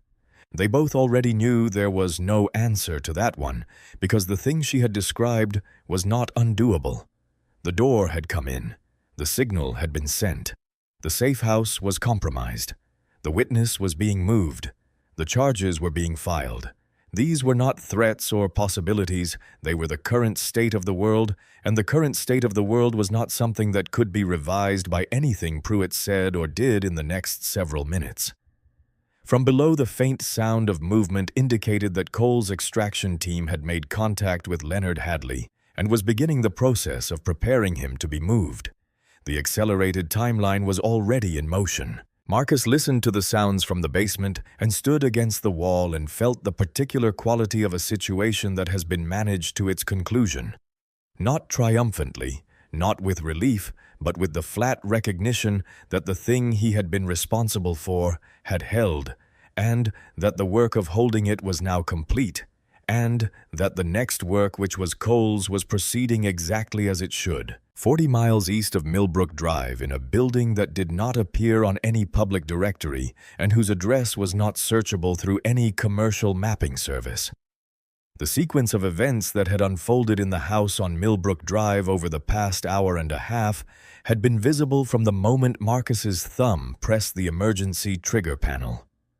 The duty officer on shift was a woman named Reyes, and she had been at her station for 4 hours when the breach alert came in, and her response to it, which she had run in various simulated forms during her training and had run twice in actual field conditions over the previous 3 years, took 90 seconds from alert receipt to supervisor contact, which was 12 seconds faster than the protocol specified. She cross-referenced the asset designation code in the alert against the active operation file, confirmed the match, pulled the operations threat assessment and extraction protocol, and had a supervisor on the line before Pruitt had issued his third command through the closed door. The supervisor made 2 calls. The first went to the tactical response coordinator responsible for the region, who had 3 vehicles on standby rotation because the operation file specified standby rotation for the duration of the protective detail, and who had read the operation file on day 1 and did not require a briefing to understand what a breach code from this address meant. The second call went to Special Agent Patricia Cole, who was the case agent on the operation and who was 40 minutes from Millbrook Drive by car, and whose response when she received the call was to get in the car. Both calls lasted less than 60 seconds. Both ended with the same 2 words, "Move now." The staging area was 12 minutes from Millbrook Drive, and the vehicles were running before Pruitt had finished wedging the pry bar into the door frame. The team had trained on this scenario. Not this specific scenario, but scenarios of this type: the unauthorized entry into a protected property by a non-hostile party, the specific challenge of containing a situation without escalating it against a person who did not know what they had walked into. They had protocols for it. They had equipment for it. They had, after years of work, a fluency with this kind of situation that meant arriving with the outcome already in mind and working backward from it rather than arriving and figuring it out. The 12-minute drive was uneventful. 3 vehicles, no lights, no radio contact with the Caldwell County Sheriff's Department. The operation existed in a separate federal framework, and coordination with local law enforcement was not part of the protocol for a breach response. Not because of lack of respect for local authority, but because the speed and precision of the response required a chain of command that did not have additional nodes, and the Caldwell County Sheriff's Department was not in that chain. By the time the first SUV turned onto Millbrook Drive with its headlights off, Dale Pruitt had been inside the safe house for 11 minutes. He had spent those 11 minutes building an argument that the world outside the house had already overtaken. While he was asserting jurisdiction, the response team was 12 minutes out, and then 11, and then 10. While he was looking at the equipment on the walls and explaining it to himself as surplus, the duty officer 40 miles away was escalating the alert to priority status. While he was telling Marcus that he didn't know anything about him, 3 unmarked vehicles were already moving down routes that had been pre-mapped on day 1 of the operation for exactly this contingency. The gap between what Pruitt believed about his authority in that room and what his authority in that room actually was, that gap had a time value. It was 12 minutes wide when it opened. By the time the laser dots appeared on his chest, it had closed entirely. What Pruitt had experienced as 16 years of authority had encountered in the house on Millbrook Drive, a system built to operate without any reference to his authority at all. Not as a challenge or a rebuke, simply as a fact. The 2 things existed in different worlds, and one of those worlds had just arrived on his street. Leonard Hadley appeared at the top of the basement stairs 14 minutes after the federal response team secured the perimeter, which meant he had spent 14 minutes in the basement after hearing the door come in, and whatever those 14 minutes had contained, the fear, the calculation, the particular form of uncertainty that comes from hearing a catastrophic sound from below a floor you cannot see through, had left a visible mark on him. He was wearing the clothes he had been wearing for 2 days, the kind of wardrobe decision that happened in a situation where clothes stopped mattering, and he was slightly unsteady on the stairs, not from anything physical, but from the accumulated weight of 9 days of controlled fear finding in this moment its first real release. He was 59 years old, and he looked in this moment all of it, and perhaps a few years more. He was a former CFO, a man who had spent 20 years in conference rooms and financial reviews and the particular professional environment of high-stakes corporate life, which was its own kind of pressure and had its own kind of posture, and none of that posture was present in the man who came up the basement stairs and stood at the top of them and looked across the room with the exhausted, slightly uncomprehending expression of someone who has been holding something together with both hands for a very long time and is only just now being told they can let go. His eyes went to the splintered door frame first. The damage was obvious and specific, the kind of damage that tells a clear story about what produced it. and Leonard looked at it with an expression that was not quite fear and not quite relief, but something between them.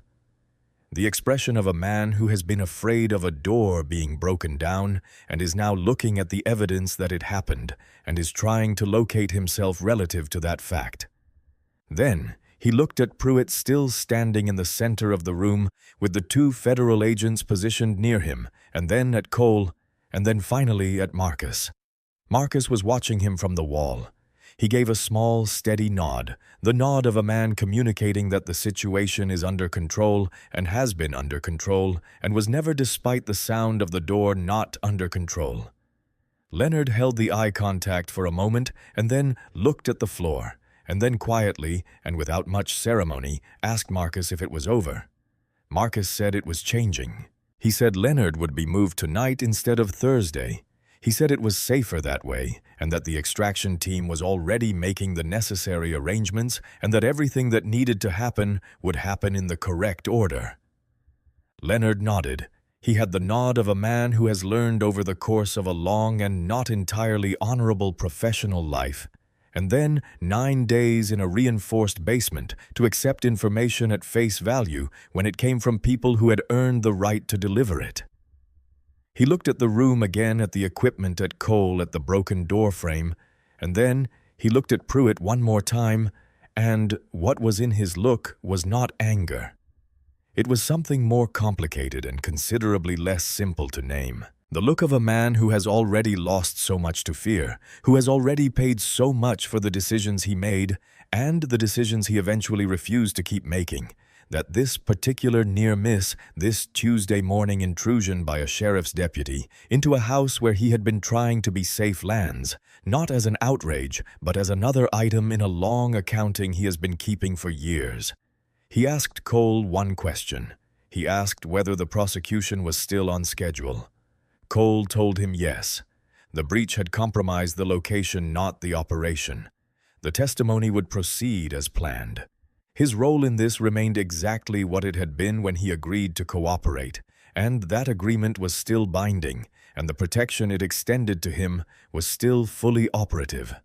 Leonard nodded once, the nod of a man who has been waiting a long time to hear something confirmed, and who, now that it has been confirmed, is not sure what to do with the relief. He said he would go pack his bag. He descended 2 steps back toward the basement and then stopped and turned and looked at Marcus one more time and said in a voice that was quiet but completely steady, the door held. "Thank you." Then he went back down the stairs to get his bag. What came up first, before the bag, before anything else, was the photograph from the basement wall, the one of Claire in the yellow sundress with Dominic mid-leap on the trampoline in the background, both of them laughing at something off-camera. Leonard came back up the stairs with it held in both hands, and he put it into his shirt pocket, the corner of it visible just above the breast pocket line, and he did not explain this decision, and no one asked him to. Marcus watched him go and felt the full weight of the 63 hours he had spent on Millbrook Drive settle into a single coherent thing. This was why the door held. Not the federal designation, not the hardwired alert system, not the 12-minute response time, or the laser sighting or the asset tags on the equipment cases. All of those things were means. This, a 59-year-old man with a photograph of his daughter in his shirt pocket, who still had a chance to testify and who was still going to have to live with the choices he had made, but who was at least alive and going to get the chance to try this, was the reason. Sheriff Gary McAllister had been in law enforcement for 31 years, and one of the things 31 years in law enforcement taught you, if you were paying attention, was how to read a phone call. Not what was said in the call, but the quality of it, the specific texture of the silence at the other end before the person spoke, the particular way a voice carried information in its register, that it was not carrying in its words, the way urgency and control and concern and professional embarrassment arranged themselves in a person's breathing before the sentences arrived. He had learned to read these things the way a doctor reads a chart as a set of signals that meant something specific about the situation's actual character, as distinct from the situation as it was going to be officially described. The call from the federal task force had come in at 10:47 in the morning, and by the time it ended, McAllister had understood several things about the state of affairs on Millbrook Drive that were not going to be pleasant to deal with. He had understood that one of his officers had made forced entry into a federally designated protected property. He had understood that the property was an active federal safe house. He had understood that the officer in question had, at some point during the subsequent confrontation, made a movement toward his firearm in the presence of a federal officer, and that this movement had been observed and documented by a tactical team that was now positioned on the street outside. He had understood that his officer was currently inside the property, that the situation was contained, that no one had been physically harmed, and that what happened next was going to be determined not by anything the Caldwell County Sheriff's Department did or did not want, but by what the federal task force had already set in motion. He had made one more call after the federal call ended, and that call was to the department's legal counsel. And that call was brief. And at the end of it, he had put on his overcoat, told his assistant he would be on his radio, and driven to Millbrook Drive alone. He came alone because there was no way to frame what was happening on Millbrook Drive as a situation that benefited from the presence of department vehicles and public affairs officers. He came alone because he was a man who in 31 years had maintained a fundamental distinction between the performance of authority and the exercise of it, and who understood that this moment required the second kind and would be made worse by the first. He came alone because when he thought about the specific conversation that was going to happen when he walked into that house, he did not want anyone standing beside him for it. He was let through the federal perimeter without ceremony. One of the tactical personnel walked him to the broken front door and stepped aside. McAllister paused at the threshold, looked at the splintered door frame, at the brass hardware on the tile floor of the entryway, at the mark on the interior wall where the door had struck. He looked at these things for a moment and said nothing. Then he stepped over the debris and into the house. He looked at Cole first, then at Marcus, then at Pruitt. His eyes moved through this sequence with the unhurried deliberateness of a man who wanted to see everything before he spoke, and what he saw in each face told him something different. Cole, standing near the window, with the flat professional composure of a case agent who has managed a situation to its conclusion and is waiting for the final procedural steps.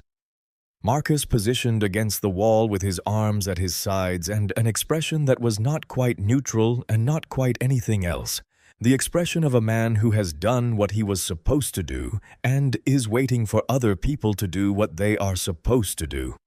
And Pruitt, standing in the center of the room with his hands partially raised and his face carrying an expression that confirmed in its exhausted, stripped-down honesty what the phone call had already told McAllister. Cole gave him a brief professional acknowledgement and stepped back, ceding the immediate space without ceding authority because she understood.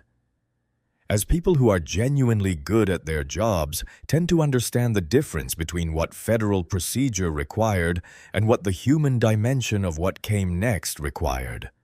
What came next in its human dimension belonged to the chain of command.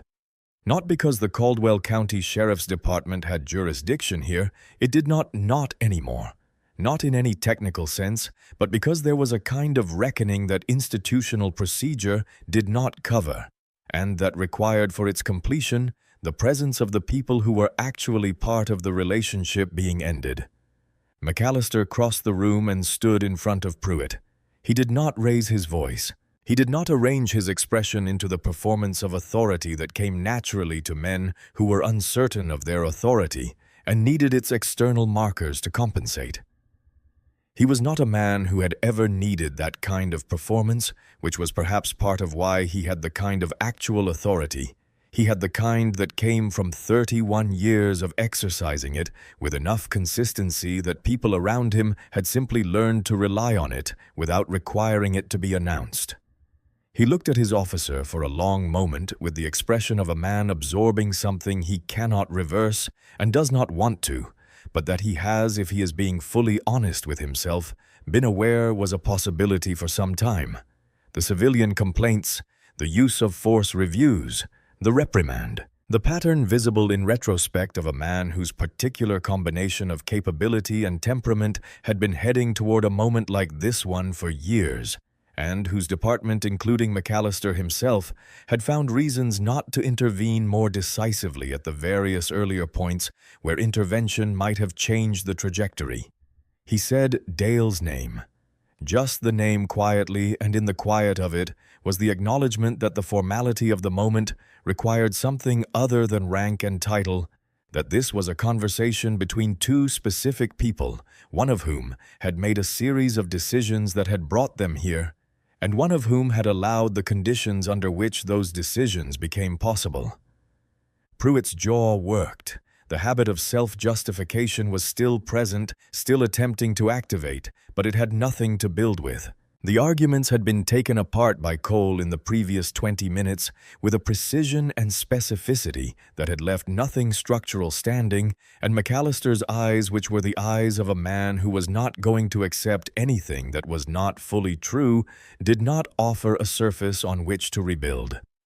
"Your badge," McAllister said, "and your weapon." The room was very quiet. Pruitt reached up with his right hand and unclipped the badge from his chest. He held it in his palm for a moment, not as a performance, not as a theatrical gesture of farewell, but with the brief, involuntary pause of a man holding something that had been part of his daily physical reality for 16 years, and that he was in this moment understanding he would not be holding again. The badge was not just a badge. It was the answer to a question about who he was that he had been asking himself every morning for 16 years, and the answer was changing, and the change was not one he had chosen, and was not one he could contest. He placed it in McAllister's open hand. The weapon came next. He drew it with practiced mechanical efficiency, cleared it, and handed it over grip first. McAllister took both items without looking at them. "I'll be in contact with your attorney," he said.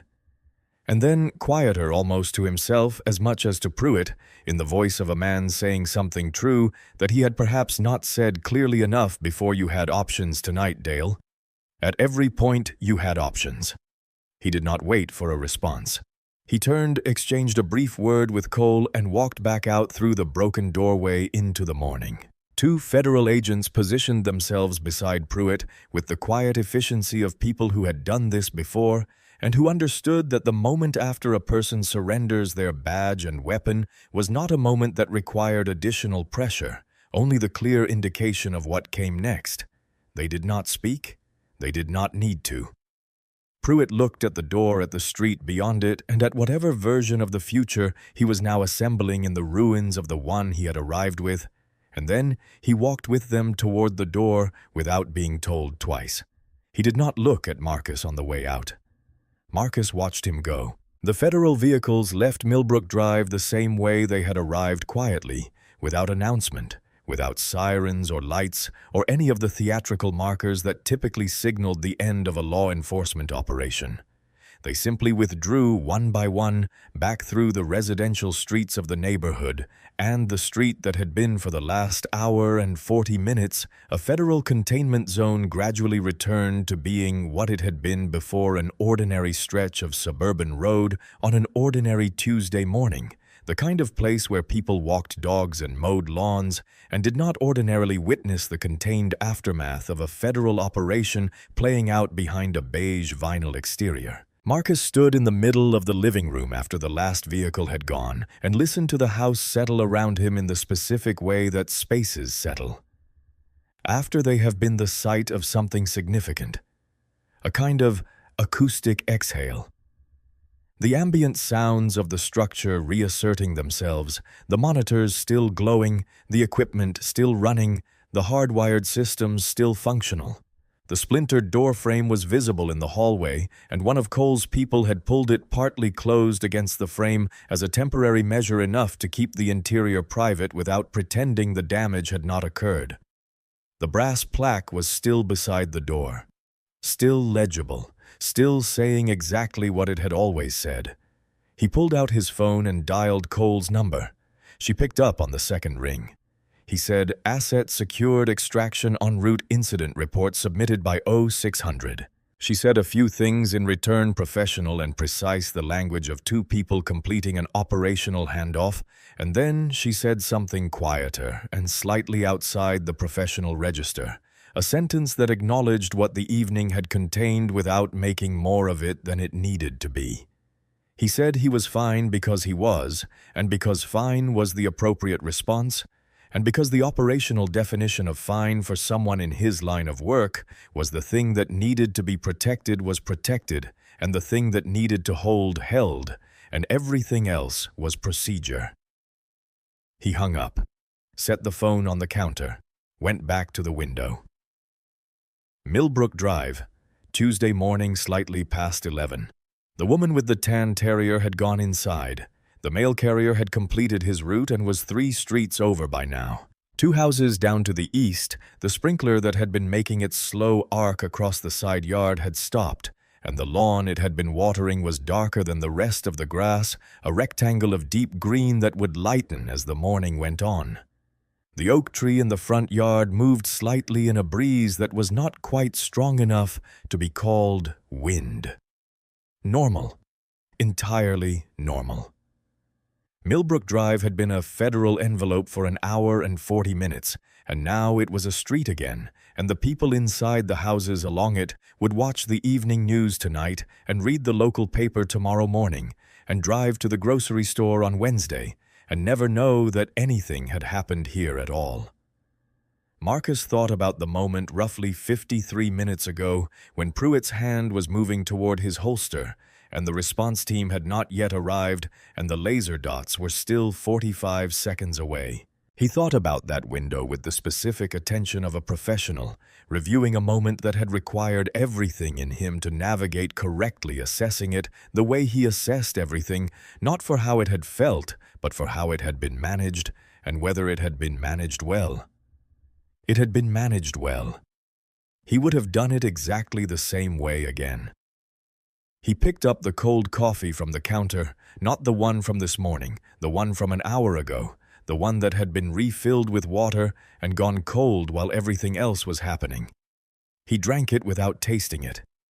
63 hours had become 12 minutes, and the 12 minutes had become this, an ordinary street outside a window and a house that still held all the things it had been built to hold. Dale Pruitt was processed at the Caldwell County facility before being transferred to federal custody, pending his preliminary hearing, and the transition between the two was itself a form of information about how seriously the task force's legal division was treating what had happened on Millbrook Drive. Because the transfer happened within 4 hours of the incident, rather than the 24 to 48 hours that standard procedure would have allowed. The charges the task force filed were 3 in number. Unlawful entry into a federally designated property which carried a federal sentence of up to 5 years and did not require proof of intent, only proof of entry which was documented by the breach alert timestamp, the doorframe, and the testimony of Marcus Ellison, all of which were unambiguous. Interference with a federal protective operation which addressed not just the entry itself but the period after the entry, the commands, the movement toward the holster, the refusal to leave the property, when provided federal credentials and which carried an additional potential sentence of 3 years, and obstruction of a classified witness security program which addressed the compromise of the safe house location and the forced acceleration of the extraction timeline, and which the task force legal team had attached to the overall filing because the obstruction had been direct, documented, and consequential in ways that could be measured in actual operational terms.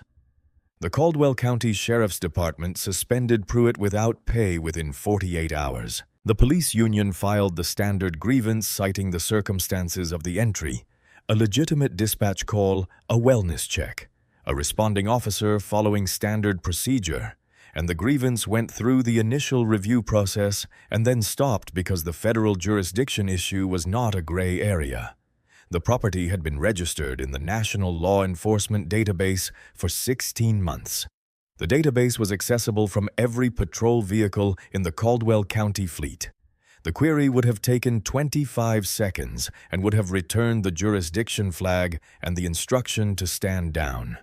The grievance had no structural support, and the union's attorney had the professional honesty to say so privately, even if the public filing had to proceed. What the charges represented, stripped of their legal language, was an exact fit between a mistake and its consequence, the kind of fit that is rare in the administration of law, and that when it occurs has a quality of clarity that is not quite justice in the full sense, but is at least the beginning of it. Pruitt had not read the plaque. He had not run the address. He had not leaned in to examine the credentials. He had not made the 2-minute radio call. Each of these non-actions was specific and documented, and had a direct line of causation to a specific charged offense. The charges did not add up to more than what had happened. They added up to exactly what had happened, which was sufficient. His 16 years, his commendations, his clearance rate, none of it was relevant to what the federal legal process was going to do with what it had. He had understood this by the end of that hour and 40 minutes in the living room on Millbrook Drive, and understanding it had not made it easier to hold, but had at least made the pretense of contesting it impossible to sustain. The next step was a preliminary hearing date. His court-appointed attorney advised him privately and without any particular optimism that cooperation with the process was his best available option. Pruitt did not disagree. 6 weeks after Millbrook Drive, Leonard Hadley took the witness stand in a federal courtroom in a building 3 states away from the house where he had spent 9 days waiting for this moment, and the distance between those 2 places. The reinforced basement and the federal courthouse was the distance between the man who had arrived at the safe house, exhausted and frightened, and the man who arrived at the courthouse, exhausted and resolved, which was a smaller distance than it might seem, and a larger one than it appeared. The courtroom was unremarkable in the way that places where significant things happen are often unremarkable: high ceilings, fluorescent overhead lighting, rows of wooden seating separated from the proceedings by a low rail, the federal seal behind the judge's bench, the particular quality of silence that federal courtrooms maintained as a matter of institutional culture, the kind of silence that was not absence of sound, but presence of gravity. Leonard sat in the witness chair in a suit that was slightly too large, because he had lost weight in the weeks of protective custody and had not had an opportunity to address the fit. And he looked in the plain light of the courtroom, exactly like what he was, a 59-year-old man who had spent 11 years doing something he knew was wrong, and who had at some point in the middle years of those 11 years made a decision that it was going to stop. He gave testimony for 4 hours and 12 minutes. He did not hedge. He did not retreat into uncertainty when the questions required specificity, and they frequently did, because the financial network he had managed was built on specificity. Specific accounts, specific transactions, specific instructions given in specific contexts to specific people. And the prosecution's case required the specificity. And Leonard had spent 7 years cooperating with the investigation, precisely so that the specificity would be available when it was needed, and this was when it was needed, and he provided it. The names, the account structures, the routing methods, the shell company architecture that had moved money through 5 different layers of corporate fiction in 4 different states over a decade. The specific instructions he had received in specific conversations he had documented, and the specific people who had given them. He provided all of it in the flat, careful voice of a man who has gone past the point of being afraid of what he is saying and arrived at the point of understanding that saying it is the only remaining way to be useful with the knowledge he carries. The prosecution lead told the task force attorney afterward that it was the most complete cooperating witness testimony she had encountered in 22 years of federal practice. The jury deliberated for 4 days. The verdict on all 14 counts was guilty. The network that had taken 3 witnesses from the program before Leonard Hadley had agreed to cooperate the network that had moved money and conducted business for a decade under the protection of financial layers that had taken the task force 7 years to map and document and present in a form that a jury could follow was gone. The verdict closed it. The sentencing, which came 6 weeks after the verdict, and which the prosecution lead described as commensurate with the scope and duration of the conduct, drew a line under the 7-year investigation with the finality of a thing completed. In the gallery on the day the verdict was read, Leonard's daughter Claire sat in the 3rd row. She had been told she could attend. She had driven 8 hours. She was wearing a blue jacket, and she was holding a paper coffee cup that had gone cold in her hands, while the jury forewoman read through the counts, and when the last count was read, she set the cup down on the seat beside her, and put her hand over her mouth, and did not make a sound. And Leonard, who was not supposed to look at the gallery, but did anyway, found her face. And what was in the look they exchanged was not triumph and not relief exactly, but something that did not have a clean single name, and that both of them would carry for the rest of their lives. The apartment in Richmond was exactly as he had left it, which was to say, it was clean and ordered and contained approximately the furniture required to live in it without containing any of the additional accumulation that spaces develop when people are actually present in them for extended periods.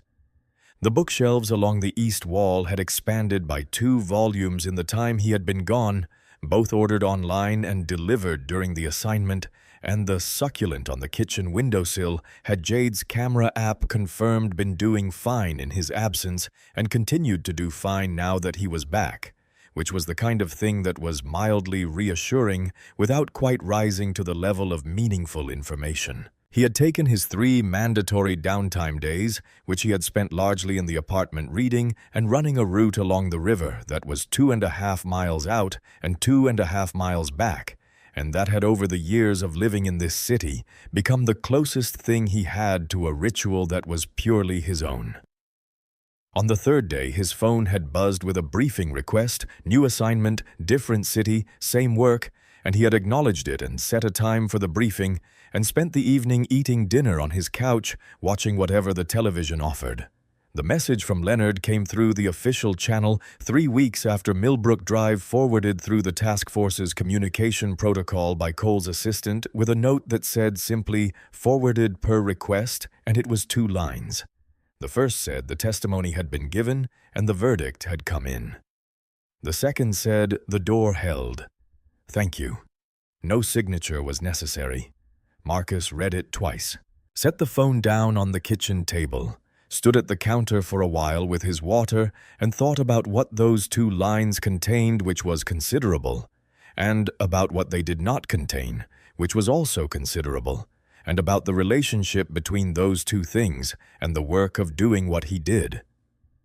He thought about what Pruitt had said in the room. "You don't know anything about me," and about what he had said back, which was, "I know enough, and none of it matters right now."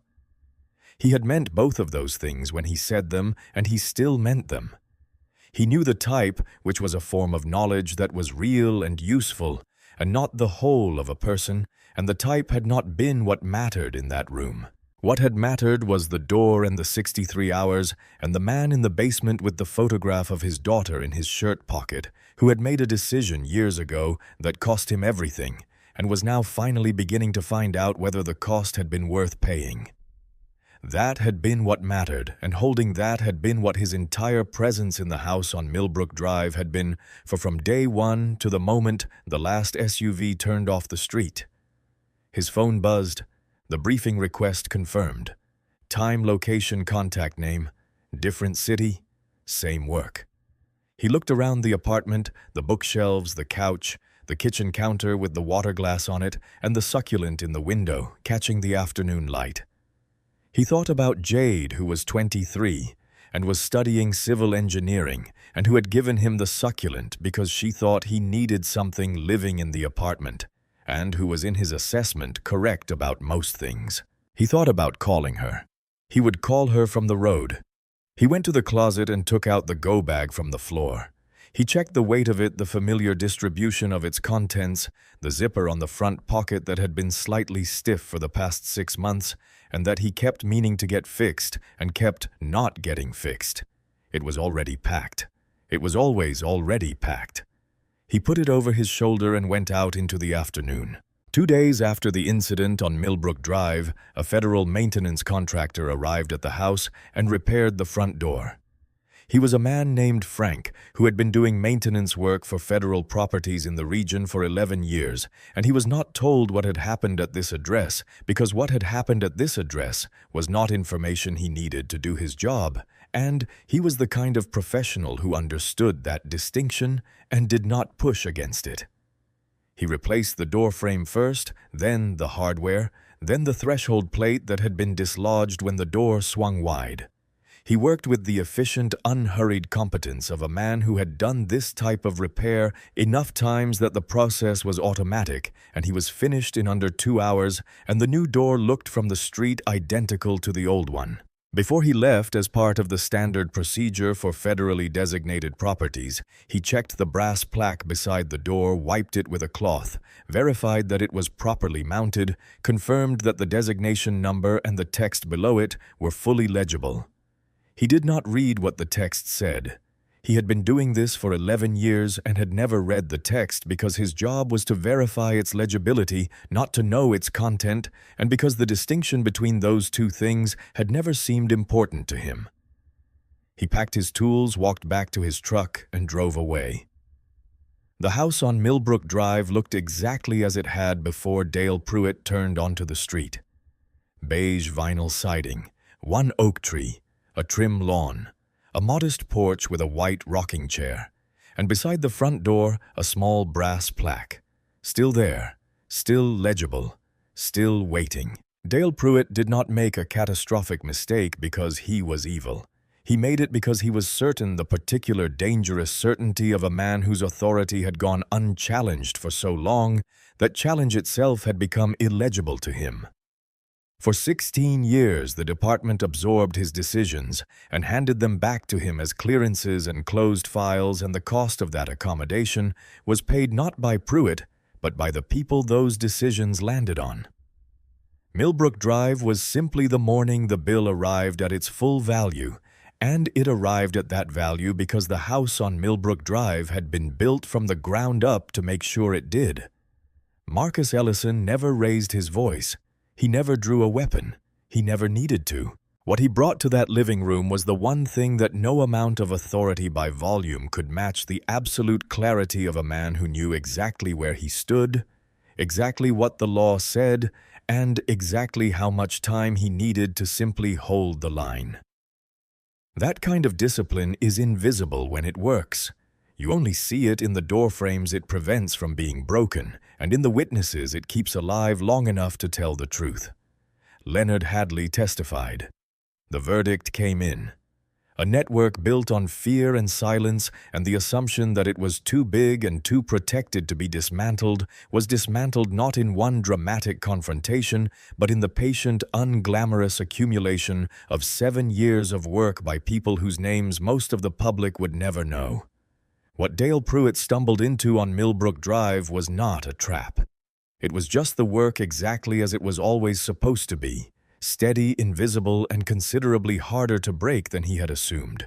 The door held. If this story held your attention from the first knock to the last brass plaque, you already know why stories like this one matter. Every week we bring you real power, real consequence, and real justice told the way it deserves to be told. Hit subscribe on our channel, share this with someone who needs to hear it, and leave a comment below. Did Pruitt deserve what came for him, or did the system he worked in share the blame? We read every single one. The next story is already waiting.